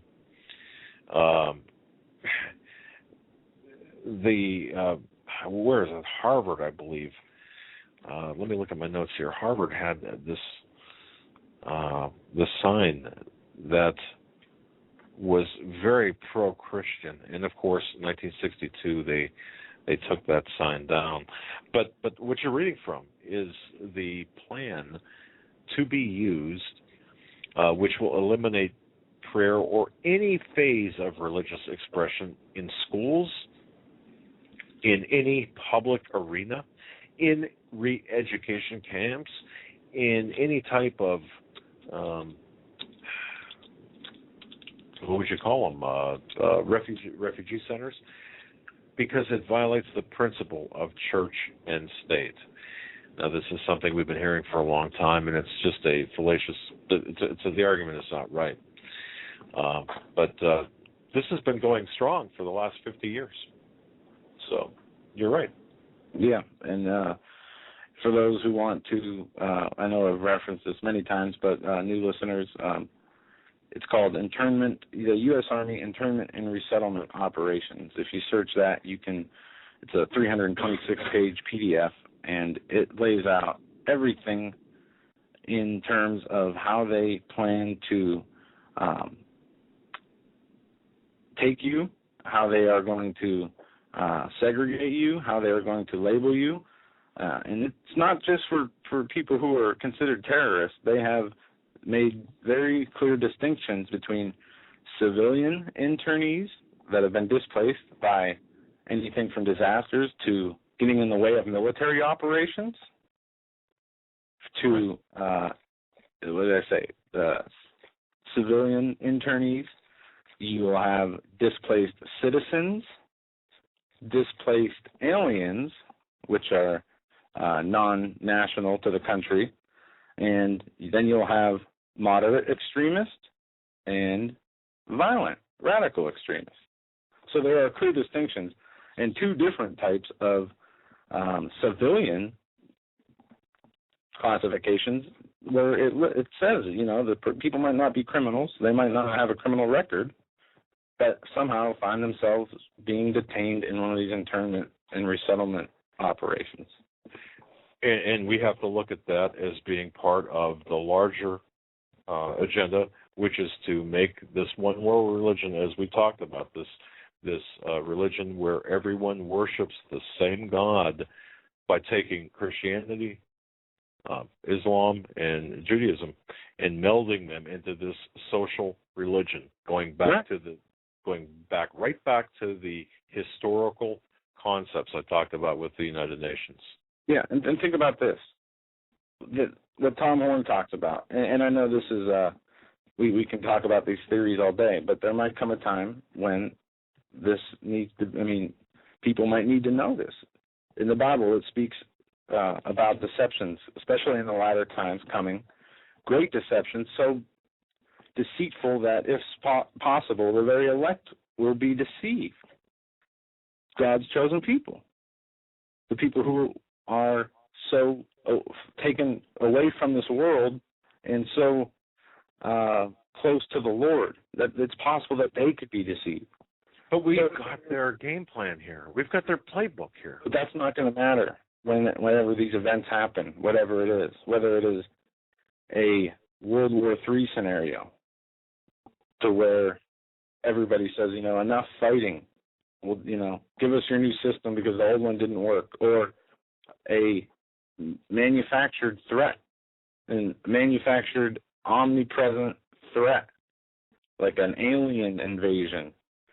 And no, there will not be an alien invasion in the way people think or would hear that term and what they would think. If there is an alien invasion, it is the workings of the New World Order manipulating technology to the point where we don't know or understand the new technology they have. But we know that there is only two forces in the spiritual realm, the divine and the evil. Right. So there is, obviously the Bible doesn't talk about aliens. So if you see these things or any kind of threat or any kind of extra human threat, and they're saying this is the reason we must all go under this one world religious system, this is a deception. And this will be much harder to pull off than a one world economic system. People would easily go into a one world economic system if the world economy crashed today, we'll say. People are starving. 1 month of no food in the stores, running water or electricity, people will beg for order to be restored with whatever system. The religious aspect is going to be harder. That's why the Christians will have to be persecuted. They're not going to change their beliefs. Not the real Christians. And there will be a point in time in our lives, in our lifespan, I believe, where we will be asked the question, do you believe in Jesus Christ? And it will cost you your life if you answer wrong or right. I believe you 100%. Look at what has happened over the years. I just want to make a couple of notations here, because there was Dr. Francis Schaeffer wrote a book, How Should We Then Live, was the title of the book. This is 40 years ago. And at that time, he stated that we are living in a post-Christian America. Now, I suppose it's no doubt at this point that we no longer live in a purely Christian nation. However, there are many revisionists who try to argue that our country's founding was not based upon biblical and Christian principles, and that's permeating the culture today. And I think that that's going to be used.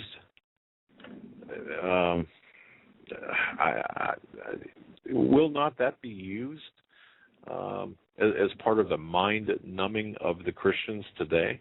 That's that's how I read it. But I think history is being revised. Being more than revised, it is history is no longer history. What is the old saying? History is written by those who are the winners or those who survive. History and the teachings of history have been manipulated. I mean, look at the schools, our U.S. school systems.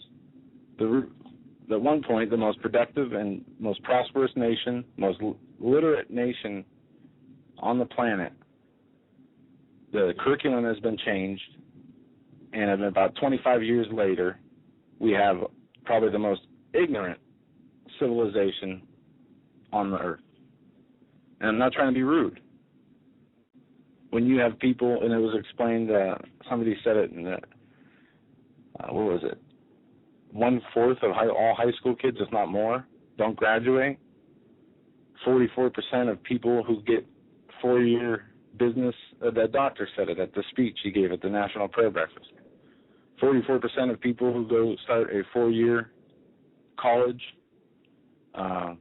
degree, start out on a 4-year college degree, don't get the degree within 4 years, and some of them not at all. We have people who, and it's set up, and I was thinking about this, I know this is off topic. We're going to go to call soon, 661-244-9839. But why are all these the public housing assistance programs, the government helping people who are poor, who don't have the ability to get homes, but they have families? Why do they put them always in these terrible inner city areas? Why don't they put them in more rural or urban, rural areas with better schools, with better opportunity than sticking them in a ghetto? You know what I mean? Yeah. Why are all the programs where they house people, and a lot of times where they feed people, and even rehabilitation centers, and they always seem to be in the cities in the public housing in the worst parts of the cities, instead of in spreading them around to more diverse areas to where you could give people an opportunity to go to different school districts. I mean, we have schools here in this city, in Erie, where some of them, blocks away from each other. One school is, 20 times better, the education rate or the graduation rate. Right. But they stick these people in places where it is the lowest. But that's where Agenda 21 comes in. Does it not? Because it makes sense from the evil. From the evil point, yeah, absolutely. But are not these laws or these not laws, but these programs designed by Agenda 21, molded through the objectives of Agenda 21, the United Nations? It goes right back to the United Nations. It goes back to the one world governance. It goes back to this theory of I don't want to call it a moral theory, but this intellectual, I guess it would be a moral theory too, that the urban areas are the cultural centers and therefore the moral centers, and they can control the people much easier. And this is why there's this big push for urban areas against versus suburban areas. So where else would you put them? Assuming the Superdome is full. No, I know. I know it was off topic, but it was something that I was thinking about earlier. We're always seeing these poor communities, and I have a friend who has a child with a woman, and she's getting this. They call it Section 8 here. I think it might be universal, but I mean it's in the worst part of town. And right. I'm just thinking, if you're going to do something to help the people, you're going to give them housing. Why not? I'm not saying build them mansions. Put the same buildings in a different part of the city. It just doesn't make sense to me. But anyway, way off topic. Yeah. Well, you know what? I want to ask you about something, and folks, because I thought I was being smart with that number, and I guess everyone heard about that number. But let me ask you this: have you heard about this? And we didn't talk about this before the show, where the various cities now. City Council in Houston, for example, passed an ordinance requiring people who sell metals to be fingerprinted and photographed. Did you hear about this? Yeah. Oh, all right. And the bullets, and also ammunition. New Jersey is laying out some really tough gun legislation. California has passed some tough legislation, and they are continuing state by state to move with gun legislation to the point where it will be illegal to think about a gun. Also, but I just don't understand this because now, you're talking about basically bullets, bullion. Next is going to be beans. Yeah, no, we need to understand that time for preparing. If you're going to do that, if that's what the Lord leads you to do, is now. You won't be able to do it after something happens. And that if the Lord does lead you to prepare, we should do the best we can to prepare for ourselves, but not only that, for our families. And I'm going to reference this this is from Ephesians. I think Ephesians. And I was reading this earlier today. And this was, it just made me think of all the division that we see going on amongst believers that I felt it was necessary to talk about it. It says in Ephesians chapter 25, if we live in the Spirit, let us also walk in the Spirit.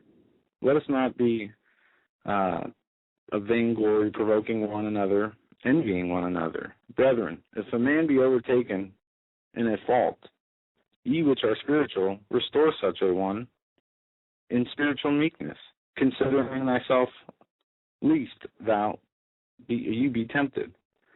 Bear one another's burdens, and so fulfill the law of Christ. If any man think of himself to be something when he is nothing, he is deceiving himself. And it goes on from there.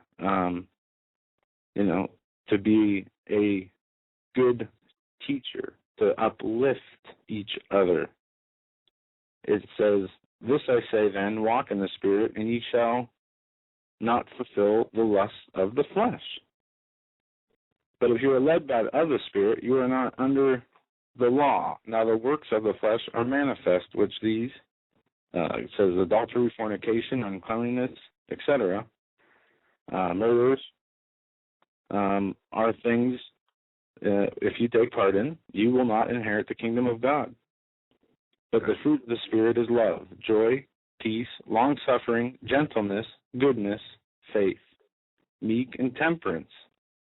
Against such things is no law." But especially the part that spoke to me was, if we live in the Spirit, let us walk in the Spirit. And if a man be overtaken in fault, we which are spiritual restore to one in the spirit of meekness, and carry one another's burdens. I thought that was important. No, I think so as well. I do. Wow. All right. We're going to go to phone calls here, and I know we got a lot of people on hold, and we're going to go, I think we got Long Island Dave. You've been on hold the longest. Thanks for your patience.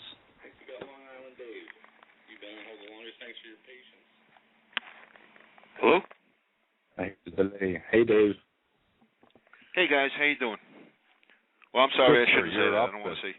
Hello? That's all right. Yeah, I don't want to say how you doing because it ain't too great for anybody out there that knows the truth.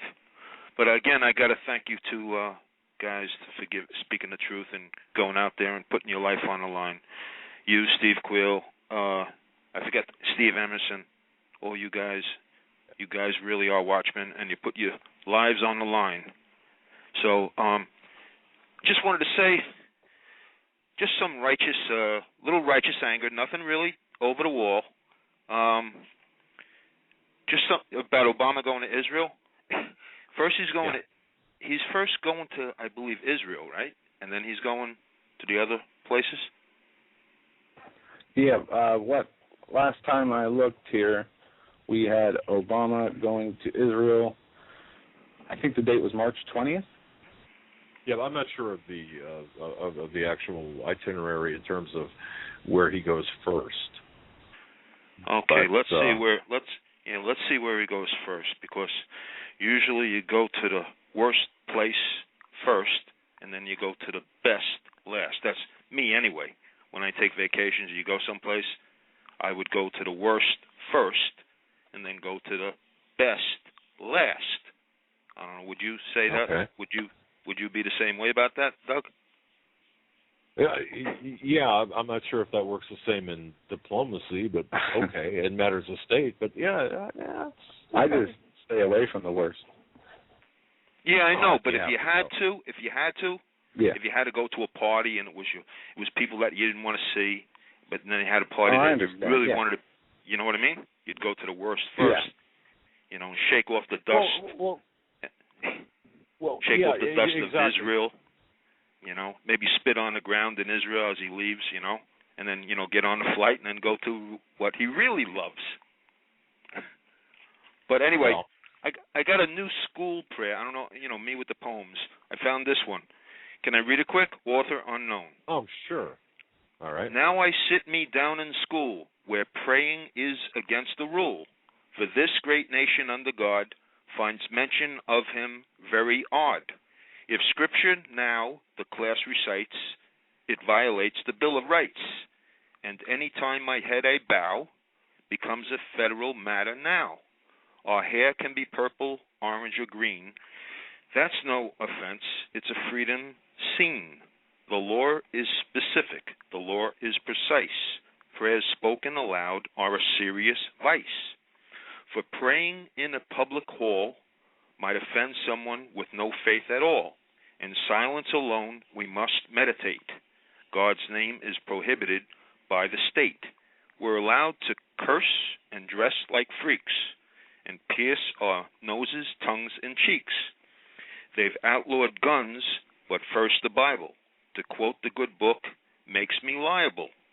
We can elect a pregnant senior queen, and the unwed daddy, our senior king. It's inappropriate to teach right from wrong. We've taught that such judgments do not belong. We can get our condoms and birth controls, study witchcraft, vampires, and totem poles. But the 10 Commandments are not allowed. No word of God must reach this crowd. It's scary here, I must confess. When chaos reigns, the school's a mess. So, Lord, this silent plea I make, should I be shot, my soul please take. Amen. Amen, Dave. How great is that? You know what? I just want to add something, or kind of add this to what you're saying, because people think, when you mention prayer in school specifically, people think that there's this wall of separation. And despite the claims of a lot of people, Jefferson, for example, in fact, he was the one that mentioned the wall of separation. It does not mean, and it was never meant to mean, the exclusion of people of faith from impacting, participating in, or shaping government, or even the studies of young people in schools. It referred rather to the limit of the federal government and of the government from exercising any authority in matters of religion. So the phrase, which you're talking about indirectly, the separation of church and state, was never used to the detriment of the people of faith until the Supreme Court picked it up back in 1947. But it's funny because one more thing, Dave, and I'll let you continue. Even in 1892, and this is something I found in doing some research earlier this week, there was a Supreme Court decision that said our laws and our institutions must necessarily be based on and embody the teachings of the Redeemer of mankind. It is impossible that it should be otherwise. And in this sense, and to the extent our civilization and our institutions are emphatically Christian, we are a Christian nation. And that, by the way, is from a unanimous, it's from a unanimous Supreme Court decision in 1892. And I thought that was just so amazing. And look how it's been redefined. So that poem, whoever wrote it, how great is that? I don't know. Great. But I'll tell you, Doug, I'm just amazed at you and your son and every guest, Steve. Just you, Doug.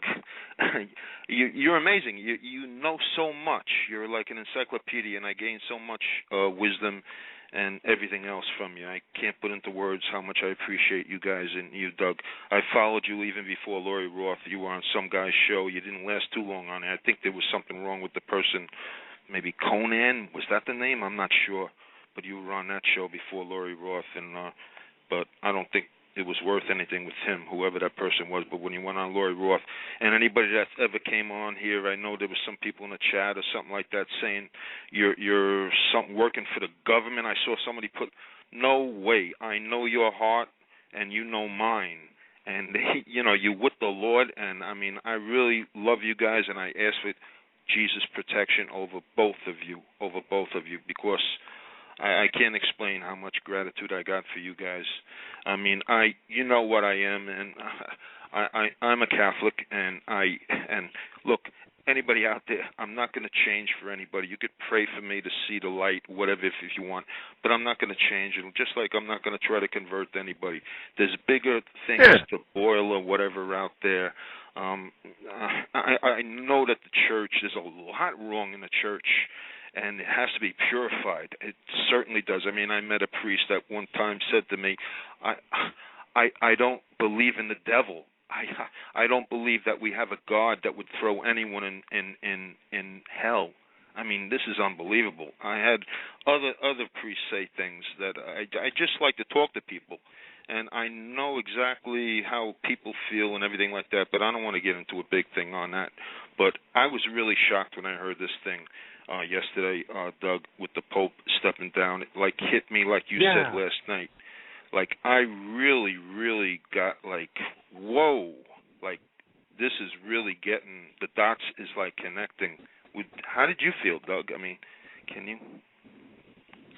Like somebody took a 2x4 and smacked me upside the head. Yeah. And speaking of, and Dave, I'm not trying to be critical of you or what you said here about not believing in the devil, but really it doesn't matter what we believe. I didn't say that. No. Just to the statement of people not believing in the devil. Yeah. A priest said that to me. Thanks for that.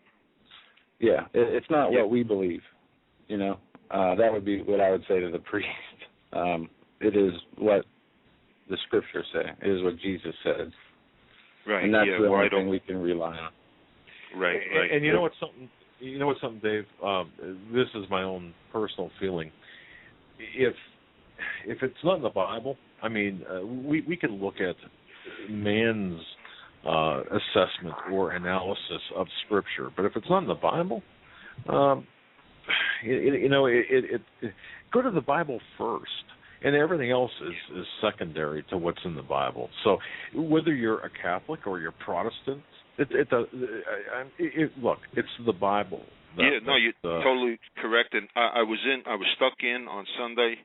I couldn't go to church. I was stuck in with the snow, and I was like really, I'm going through hell over here in this place still, and no money and everything like that. But I had to go out and put John Hagee on my TV at 9 o'clock. He came on, and I sat in front of that TV for that 45 minutes to an hour listening to John Hagee say the word of God in the Bible. And boy, I'll tell you, I loved it. I felt the word coming into me. I felt so much better. I mean, I know that the Catholic Church don't get the message of the Bible out there.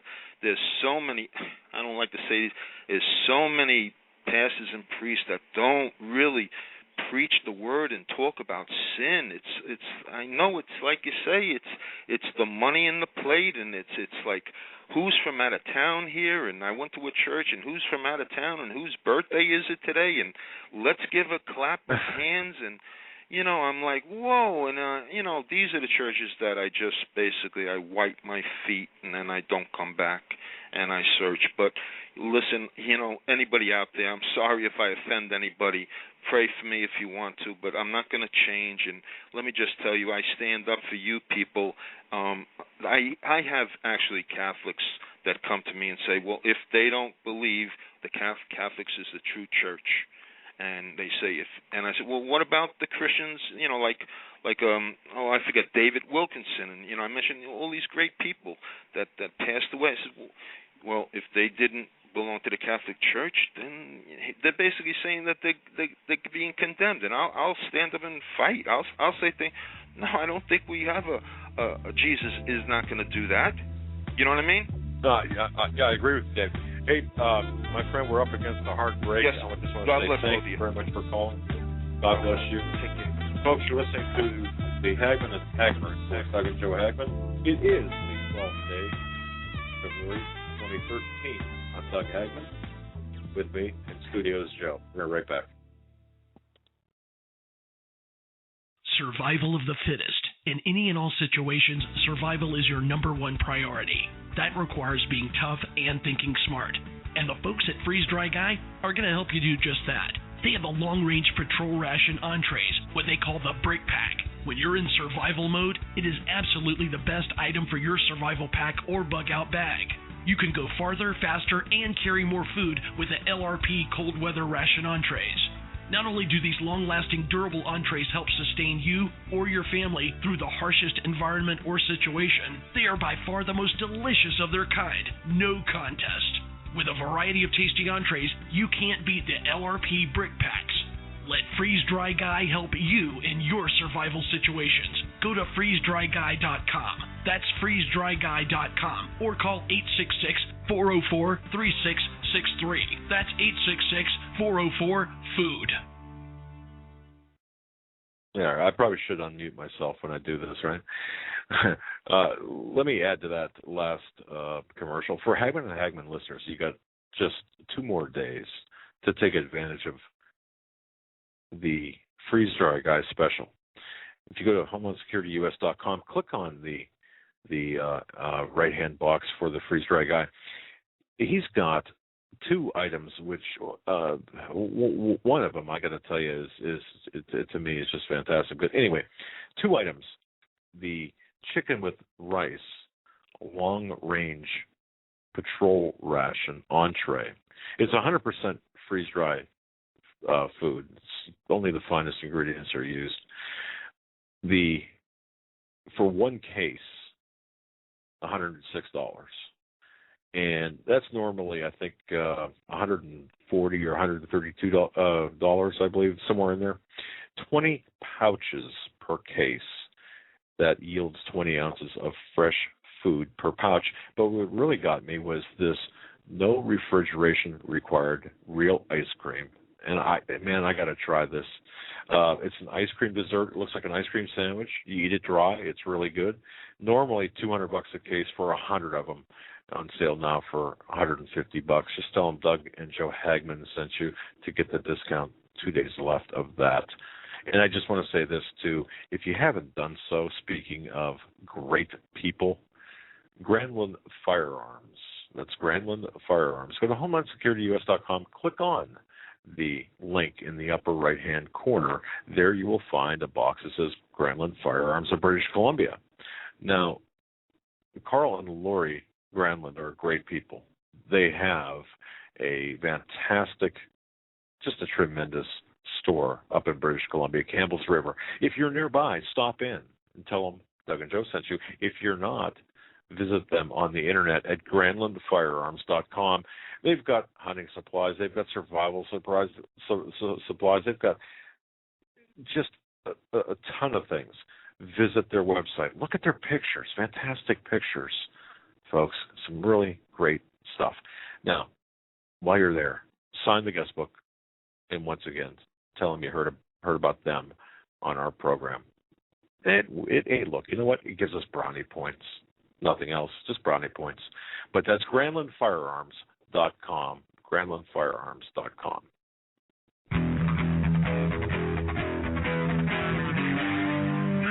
Doug Hagmann, one guy that doesn't need a bullhorn to get your attention. You want answers! I want the truth! You can't handle the truth!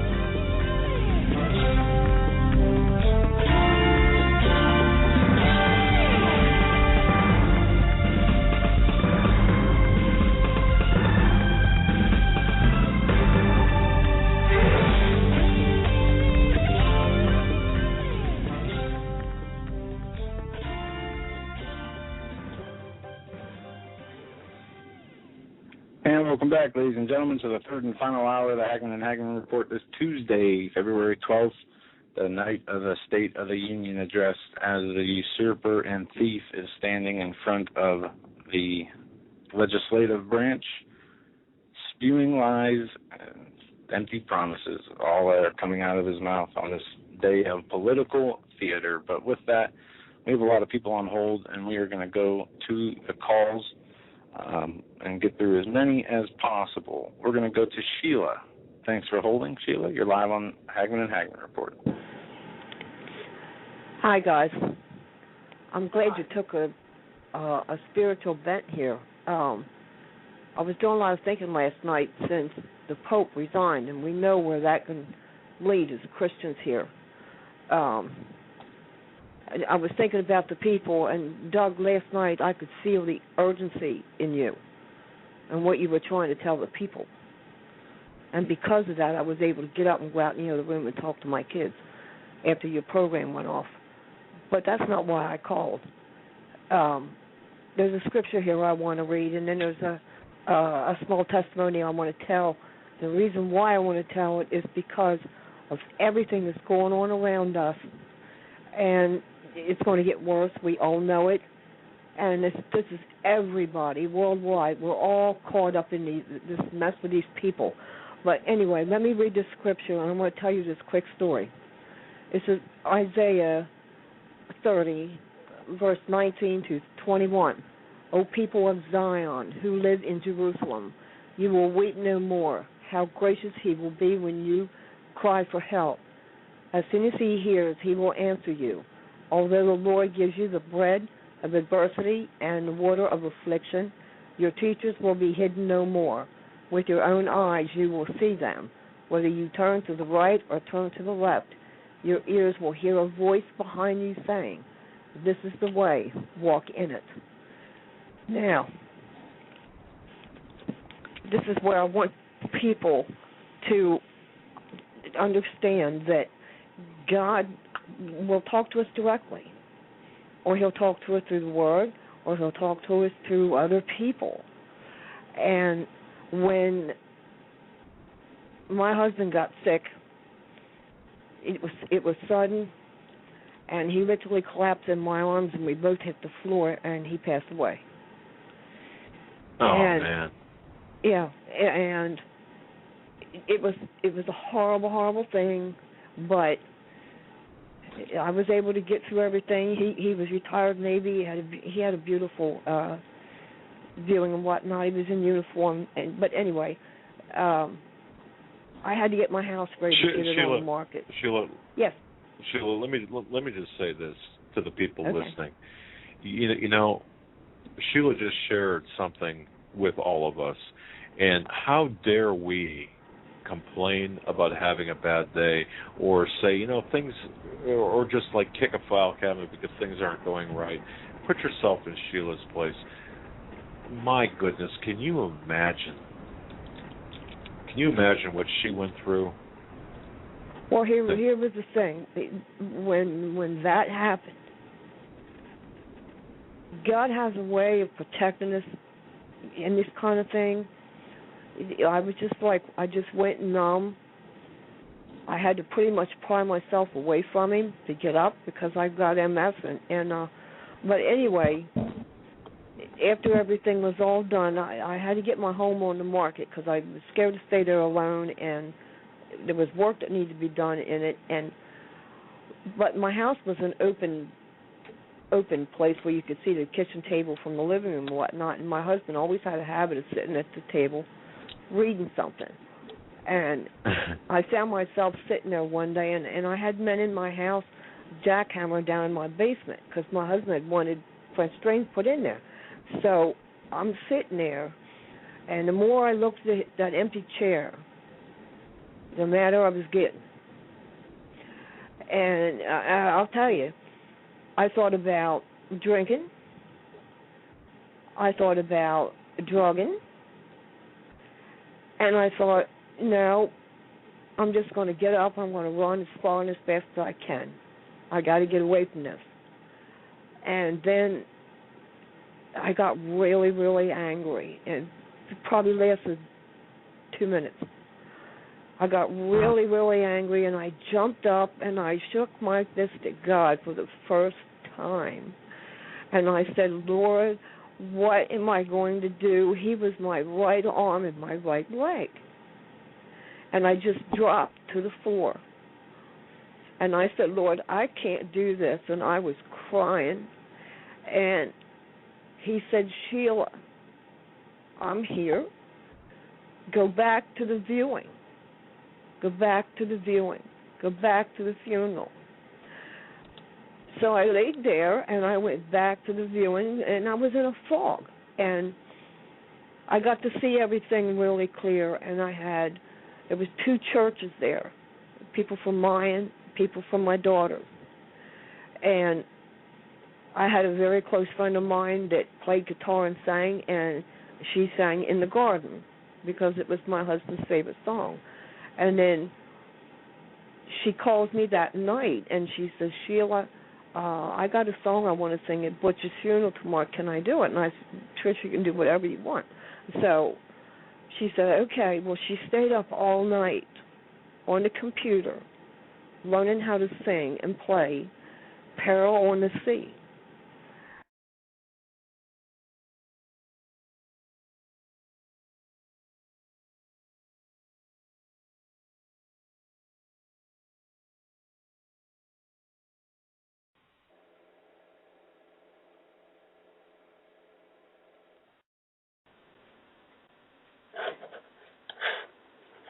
All right.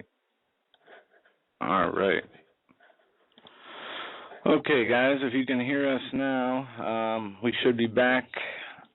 Let me get my dad, and let me get him back on the line and reconnect with Troy. I don't know what happened there. Just kind of, I think that was on Troy's end, as it says you're down. I'm down? It says you're off. Let me try. I'm trying to call you now. And, no. If there's an option to join the call, hit join call.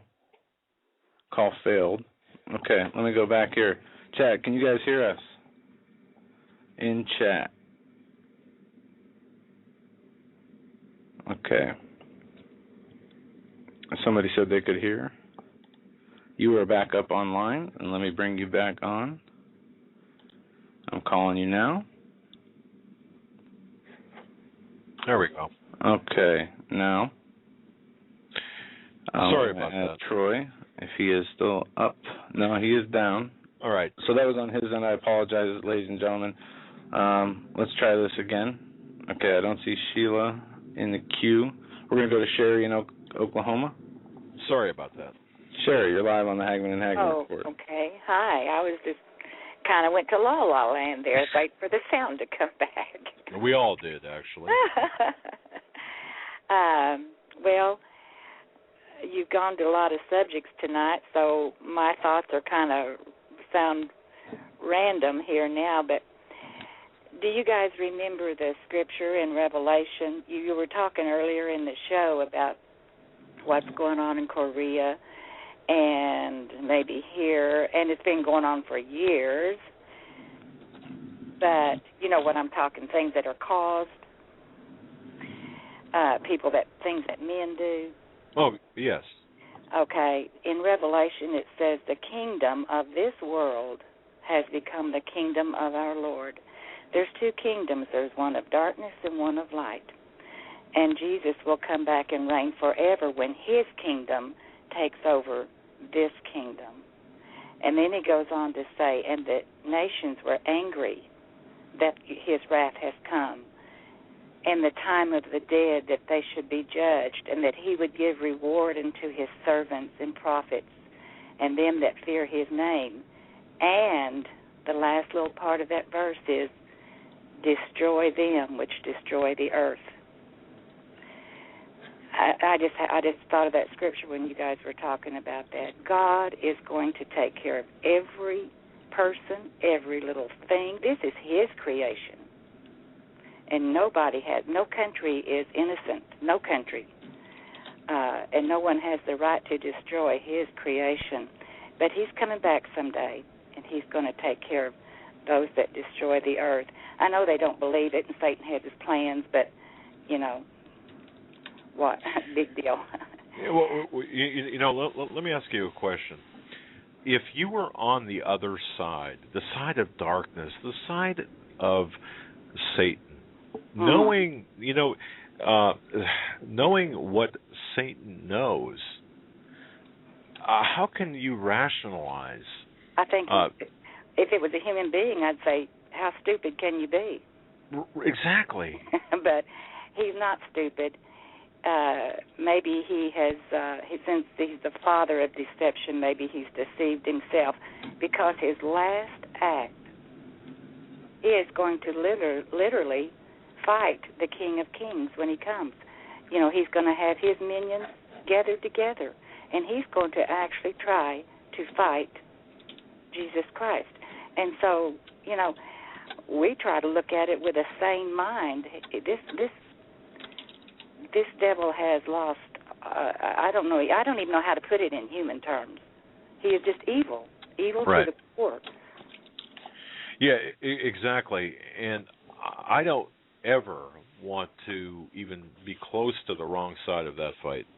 No, well, we can't walk in the middle of the two, and so we're not close, because there's just as far as one is from the other as the east is from the west. If right. we're in the kingdom of light, we're not even close.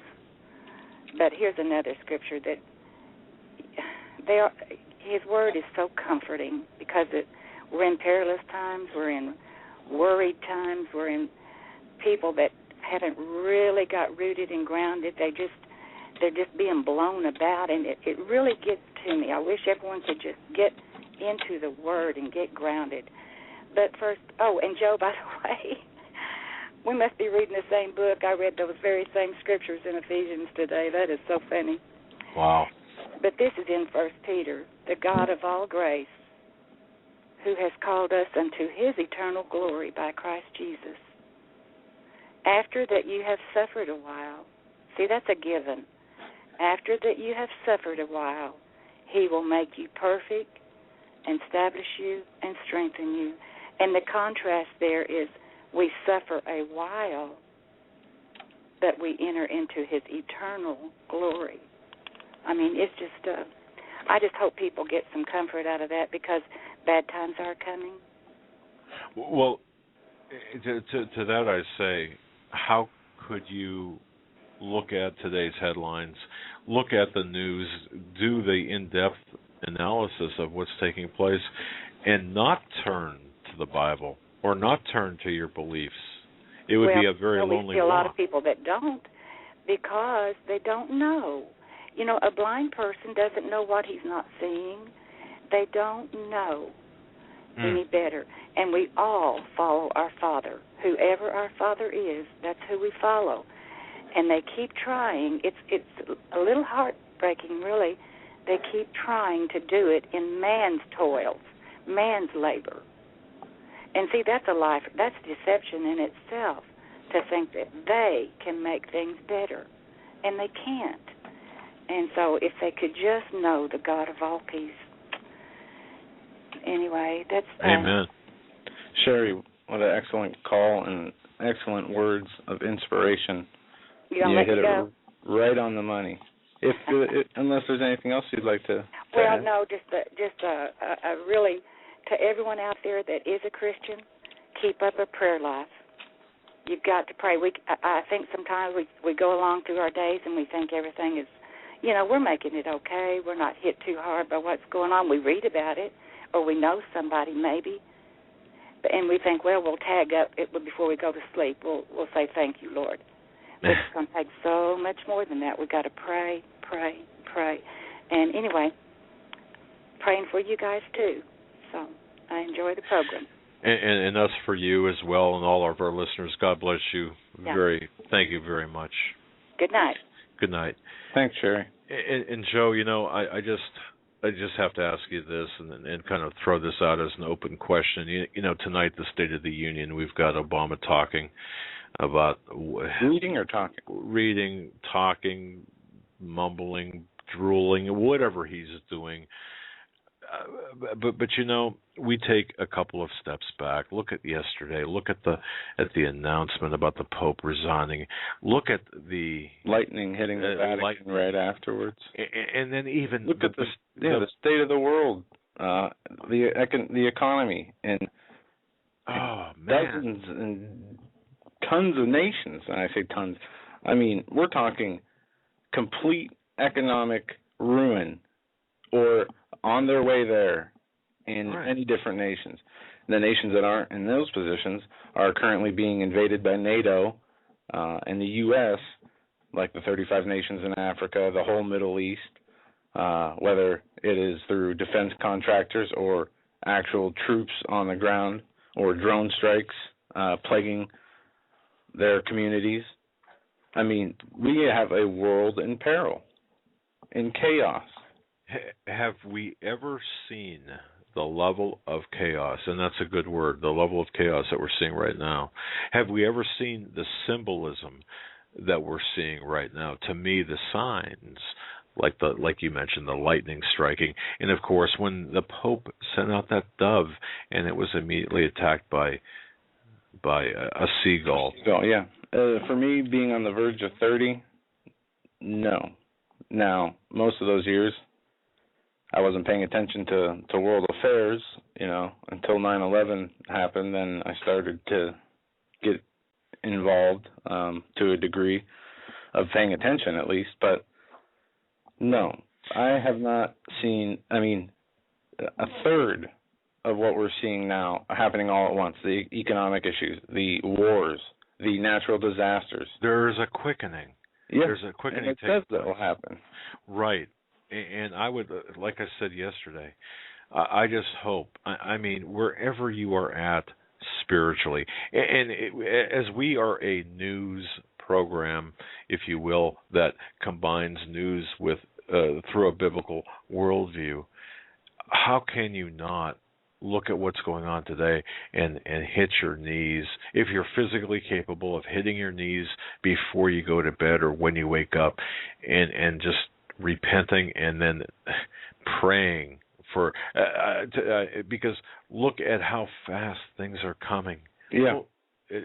Folks, please listen to what we're saying, because there's so much white noise out there. This State of the Union speech, it doesn't matter what. He could have stood up there and read a chapter from Gone with the Wind.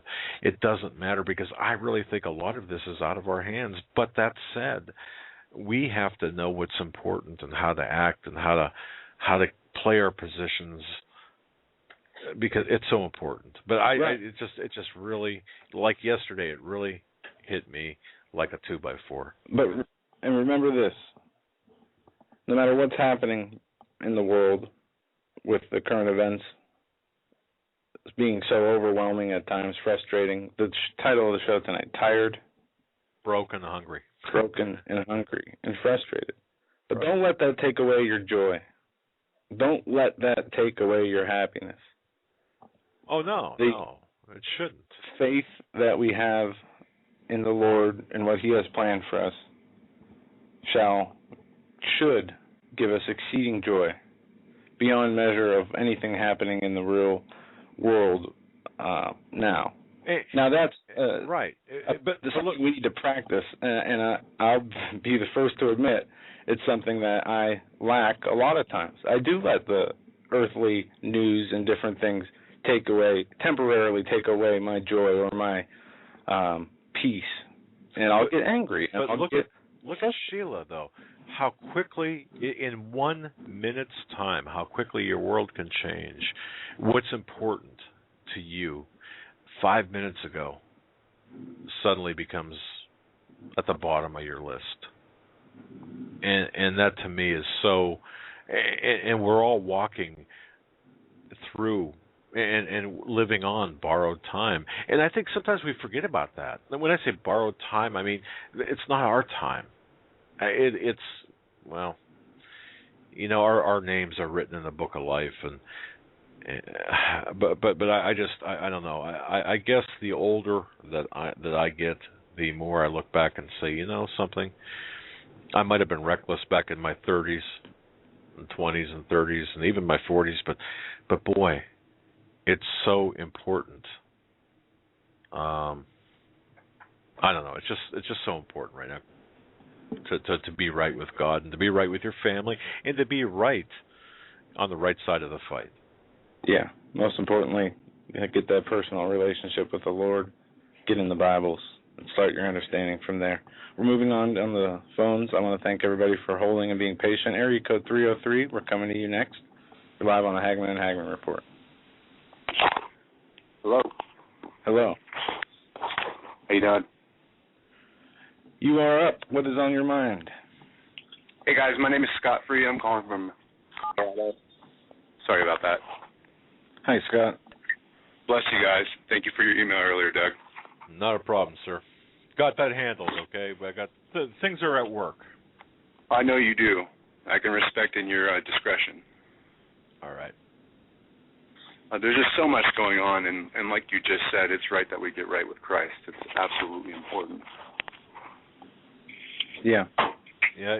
The most important, in my opinion. Hearing Sherry's story, my heart goes out to her, and my prayers go out to her, too. I know the Lord works in mysterious ways in all of our lives, but we need to know one thing for certain, that He is our Lord. He's in control.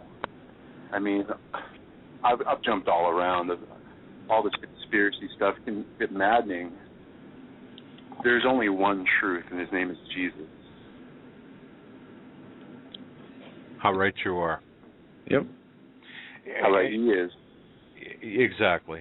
And you know, while it's important for us to recognize signs, checkpoints in time, perhaps seasons, I think that's important for us to understand where we are and where things are, because there is a level of responsibility that we have and to prepare for things.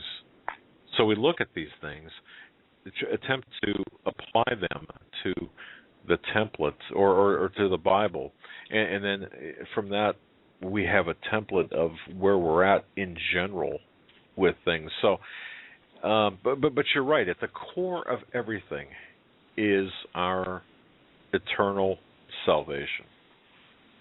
And I know, Scott, you understand this so well. It's all going to come down around us. Everything we look at is going to burn. I mean, this earth isn't going to be here very much longer. But our eternity is so important. Again, you can get lost in the minutia of North Korea and South Korea and China, and the commies are coming to get us, and, they're going to take our guns now. Again, God's in control. I mean, we can sit around and chase our tails. There's one thing for certain.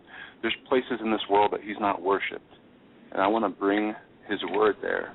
I want to turn away from my life and my way. That's not important anymore. This is. I can really feel if there's a quickening.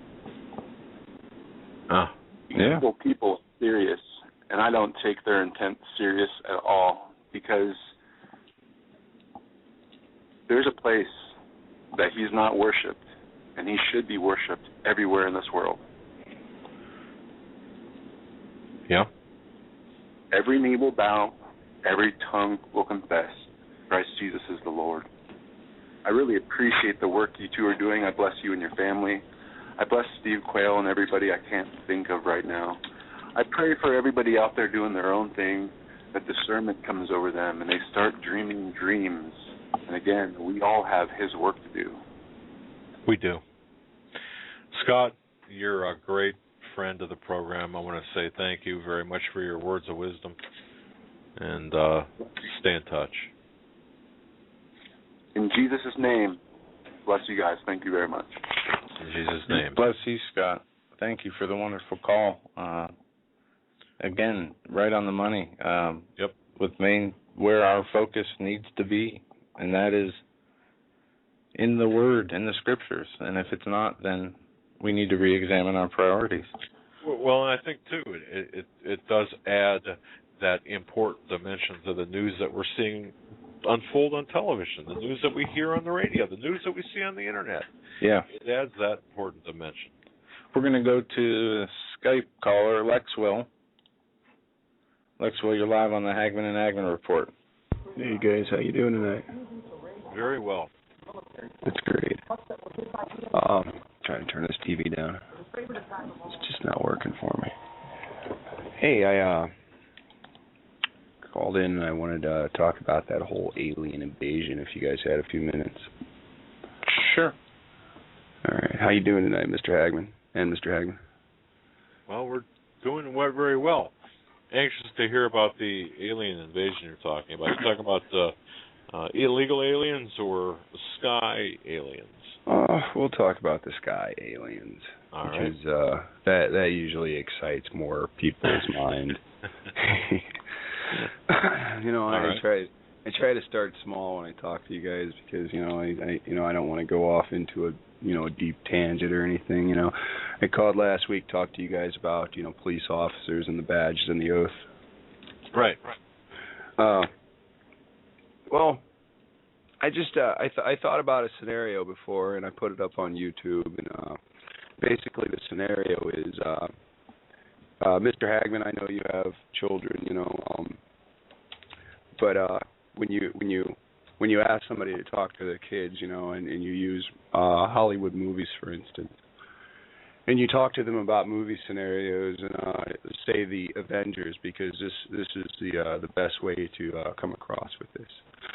So if you talk to someone with kids and have them ask their kids if there was an alien invasion and the governments of the world came together and said, as mankind, we could change our DNA to fight off this alien force, and how many of your kids would sign up to protect the Earth?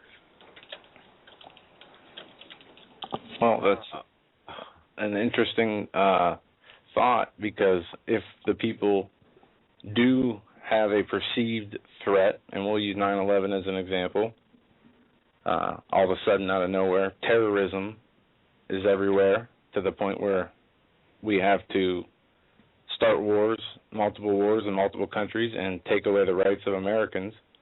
Now that's a small example, where now looking on the world scene. But he's talking about changing the DNA. I'm not sure. Well, no, I understand what he's saying. Well, you got to look at the movie of the Avengers. Now, listen, we've been, as males, our soap opera has been comic books. If we tend to watch those, men go into sports are usually comics. So when these comic books hit movie theaters, you see these superpowers.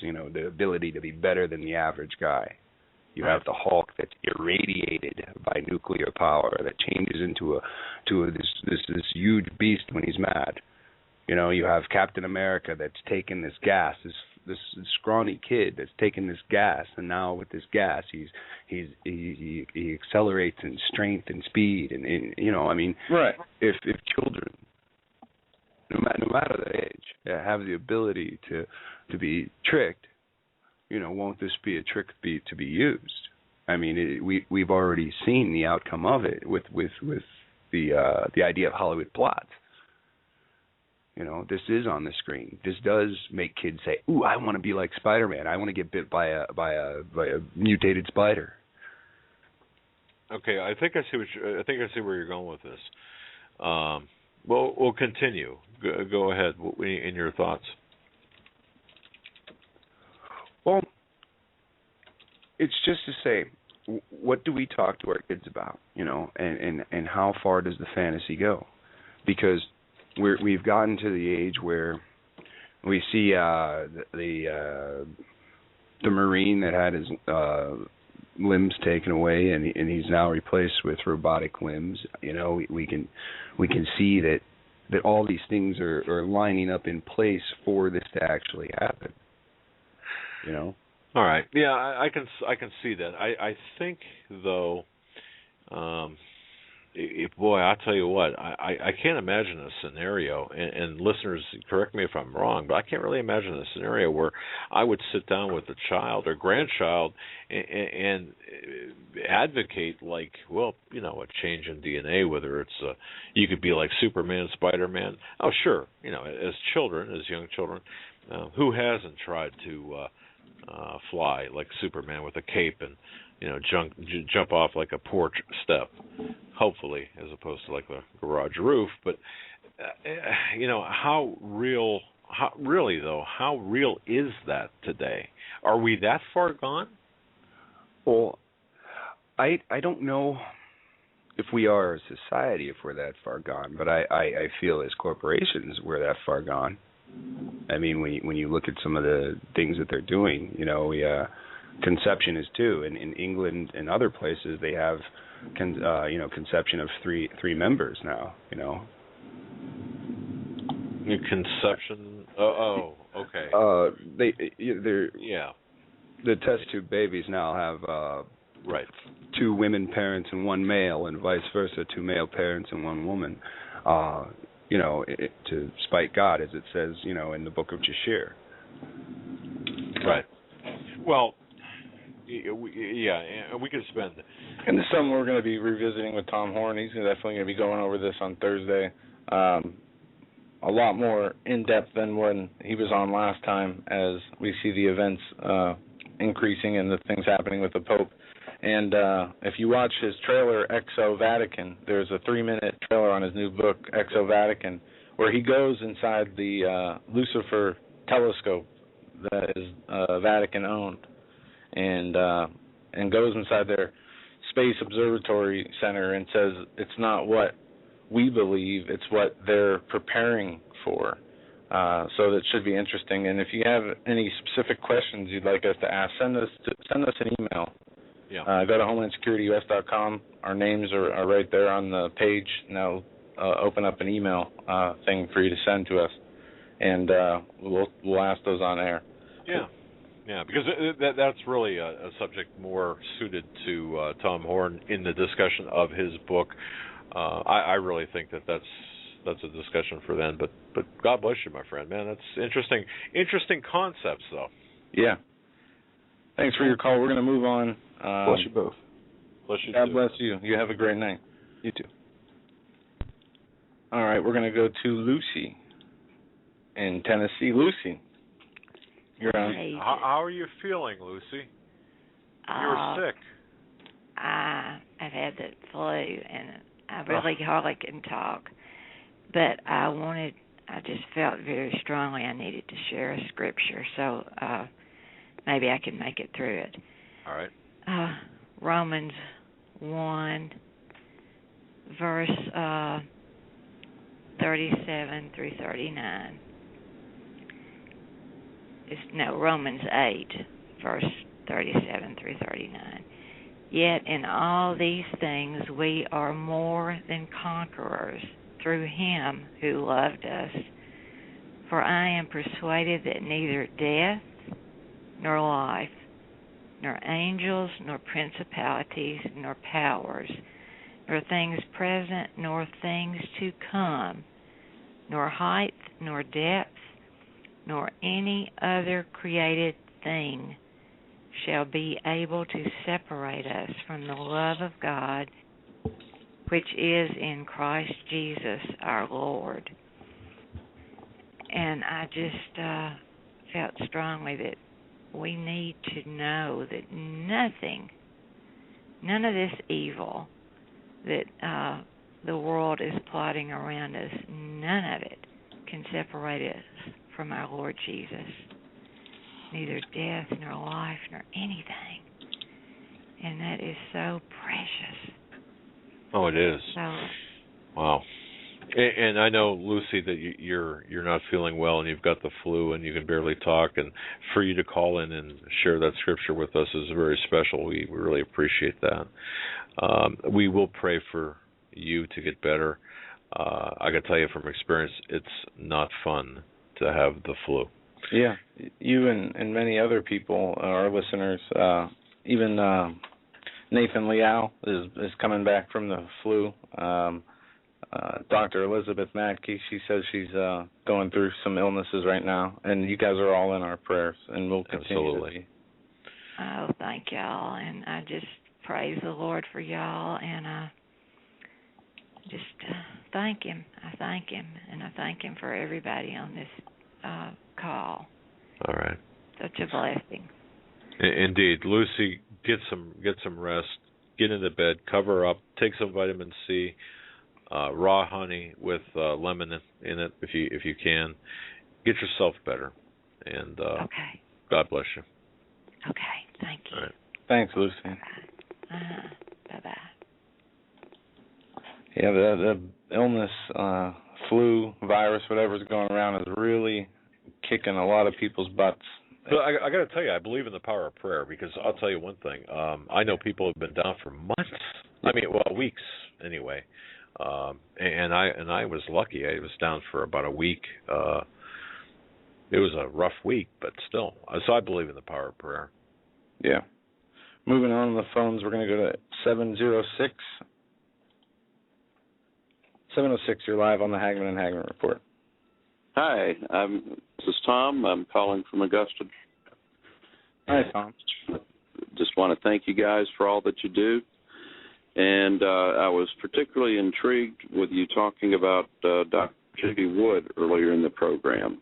And she's been a hero of mine for quite some time, and that would be wonderful if you could ever get her on your show, because she understands that day better than most others, for sure. Yeah.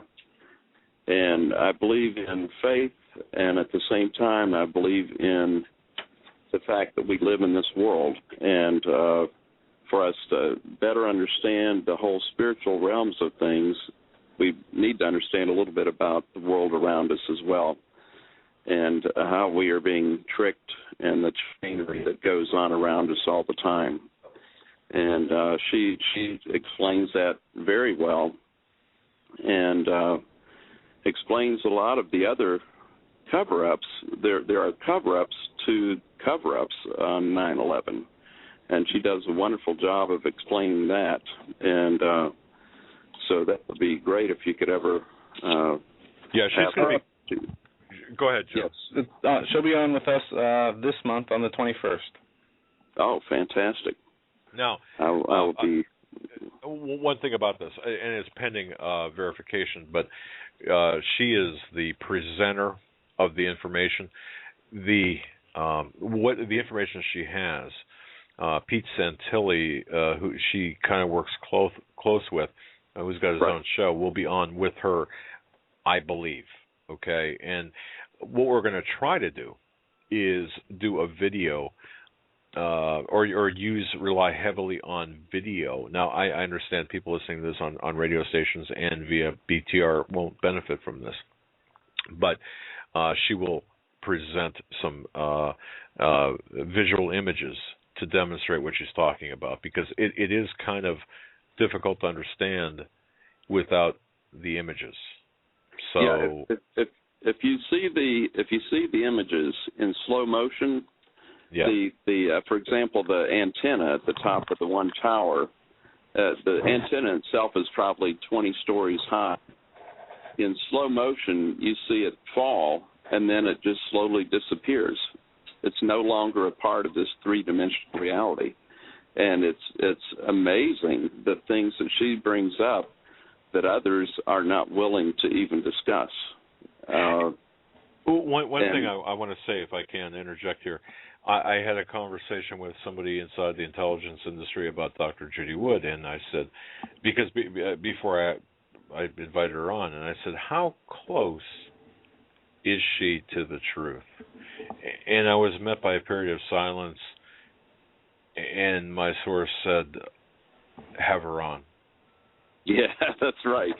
She is very close, and I would challenge you to ask her about her, not association, but if you know Dr. Stephen Jones, he brought out the whole AE911truth.org, and that was my introduction to all of this probably 6 or 7 years ago. And they told a fairly compelling story, but then you find out that Stephen Jones was the one to dispute the topic of cold fusion, which is now called LENR, or low energy nuclear reaction. And Dr. Judy Wood will tell you that had to have been a part of that.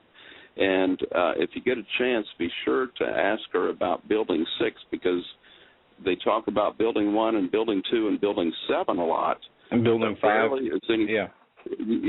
Rarely is anything talked about Building 6. And Building 6, there's a semicircular vertical hole from sky to ground, about half circle on the building, and then there is a whole circle that goes about 20 to 30 feet into the ground, and the entire Earth is gone.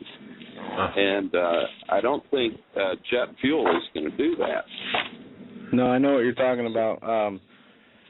And it's very odd when you see Building 7, the 47-story skyscraper, fall into its own footprint when there's minimal damage. And then you look at the buildings surrounding the World Trade Center. Building 7 was further away than Buildings 5 and 6. Right. Yet Building, I think 5, like you said, has a hole right in the middle of it, going all the way down. But the part of the structure is still there, as well as Building 6 and other buildings. So there's a lot of things that have been overlooked.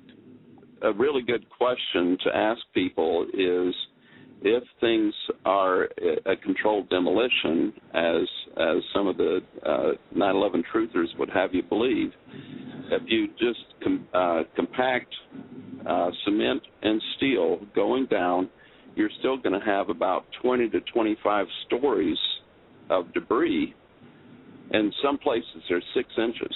I mean, the buildings are simply gone. They have disappeared. You know what, caller? I have to tell you this. I visited 9/11, and because of my contact in law enforcement, I was able to walk the area, and it was disturbing for me to see. But at the time, I wasn't paying attention. But one thing that strikes me now, and by the way, I was not allowed to take any camera equipment with me, which I probably should have at the time realized. Well, wait a minute, there's something wrong with that. But one thing that really, to this day, really disturbs me, in retrospect, there is not enough debris. Where did the debris go? I mean, right. You know, and people don't understand what I'm saying. And one more thing too, I want to throw in here. People will say, and I've gotten a couple of emails since we've talked about this, about having Dr. Judy Wood on. People asking why are you talking about 9/11? Why go back to 9/11? Well, don't you, caller, look at this 9/11 and the things that are going on today, and even before 9/11, as just one continuous crime scene?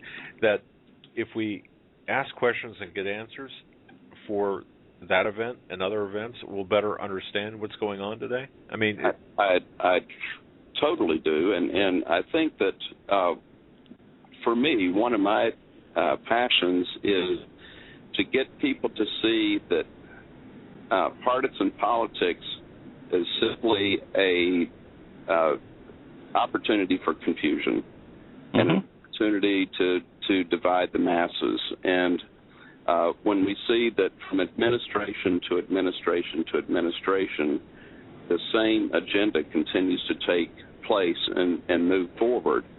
And I think if we really want to unite as humanity and as God followers, we have to get rid of the lies and quit dividing ourselves and unite as one people again.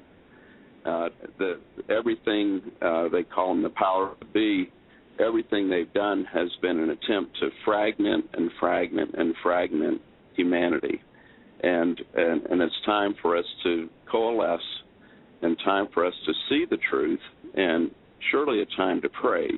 But I think the opportunity for prayer, it's almost like if you want to win the battle, you have to understand who your enemy is. And they've done, I have to say, they've done a wonderful job of confusing people, of putting people into a state of fear, and so on. But it's really time to discard that, to look at the real facts. In psychology, they talk about something called normalcy bias. Oh, yeah. And you can show people pictures of a crime scene. You can show the weapons. You can show the swords. You can show bullets. And people will say, but my government would never do that to me. And that's normalcy bias. And we have to show people enough information to get them over the top of their normalcy bias, and then we can really unite as one society, one group, one nation, one globe, and show our love for God, and without division. Very well said. Yeah. Amen, caller. Yeah, very well said. And so be sure to tune in to February 21st, I believe it is. I will be there, and I will definitely be there for Tom Horn on the Thursday night, too. I'm very much looking forward to that. I think that we don't know the whole story about why the Pope has stepped down by any means. I have my theories, but I'm surely anxious to see Tom Horn's perspective on that. Absolutely, and what comes after? What can we expect next? So yeah, absolutely, and the why behind it as well.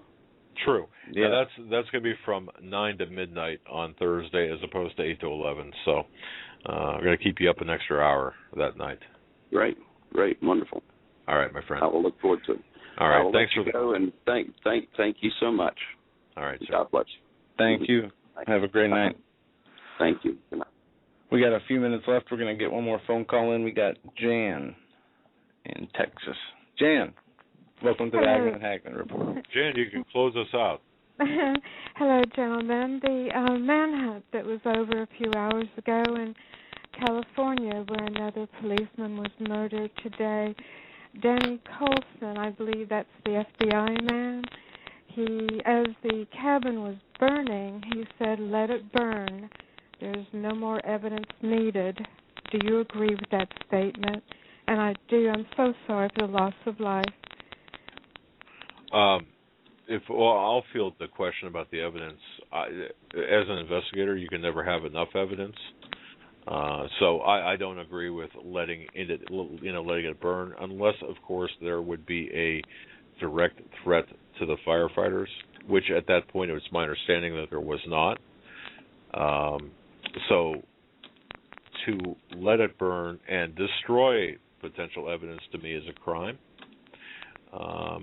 But that's just me.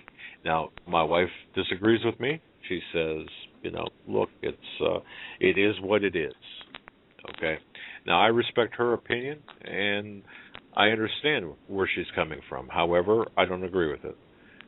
So, what about you, Jen? What do you think? It did not sit right with me at all. And I have one more comment on Danny Colson. Joe, do I have a moment? Yep, sure. We got a few minutes. September 11th, 2001, in the Dallas area, there were, from DFW, where's the airport area, into Dallas, was a train that had two Middle Eastern men who were very agitated, speaking obviously in their native tongue. They had cash on them, box cutters. They were taken in for investigation, and 2 or 3 days later they were let go. Danny Colson said, no problem. Okay. Now, I recall something about this. Mm-hmm. Wasn't Danny Colson involved in the investigation of the Oklahoma City bombing as well? Oh, probably. Okay. I don't know for sure. I just remember that about not setting right with me either. So I guess I have a problem with this man. But anyway, I thank you for your input on that. It didn't set right with me, and and I'm so sorry about the policeman today. Oh, it's terrible. Yeah. Wow. Well, okay. I'm thanks looking for your forward call, to Jan. Judy Wood. Okay. Good night. Take care. God bless you. Wow. 3 hours went real fast. It did. And I hope, folks, that my audio sounds better. And if it does, that'll work. I don't know. People have been saying, yes, that you do sound better. All right. That's great. It's kind of a hit and miss kind of approach that we're taking. Look, we need to be in prayer. We need to be lifting each other up in prayer, and we need to be in prayer for those that are lost or have lost their way. We need to be uniting under Jesus, and I'm not saying we need to, agree or have a kumbaya session, as my dad says, but as many callers pointed out tonight, no matter what's happening in this earth, the Lord is our number one priority. Our answers come from Him and Him only, and that's the right way to do things. And I just want to leave you with that. We'll see you tomorrow. Folks, hit your knees tonight and repent and get right with God. Yeah. Tomorrow night, we'll be here from 8 to 11. Then we'll be on Lori's Talk News Radio, here on Blog Talk Radio, immediately following. Hope all of you can join us then. God bless each and every one of you, and we'll see you tomorrow.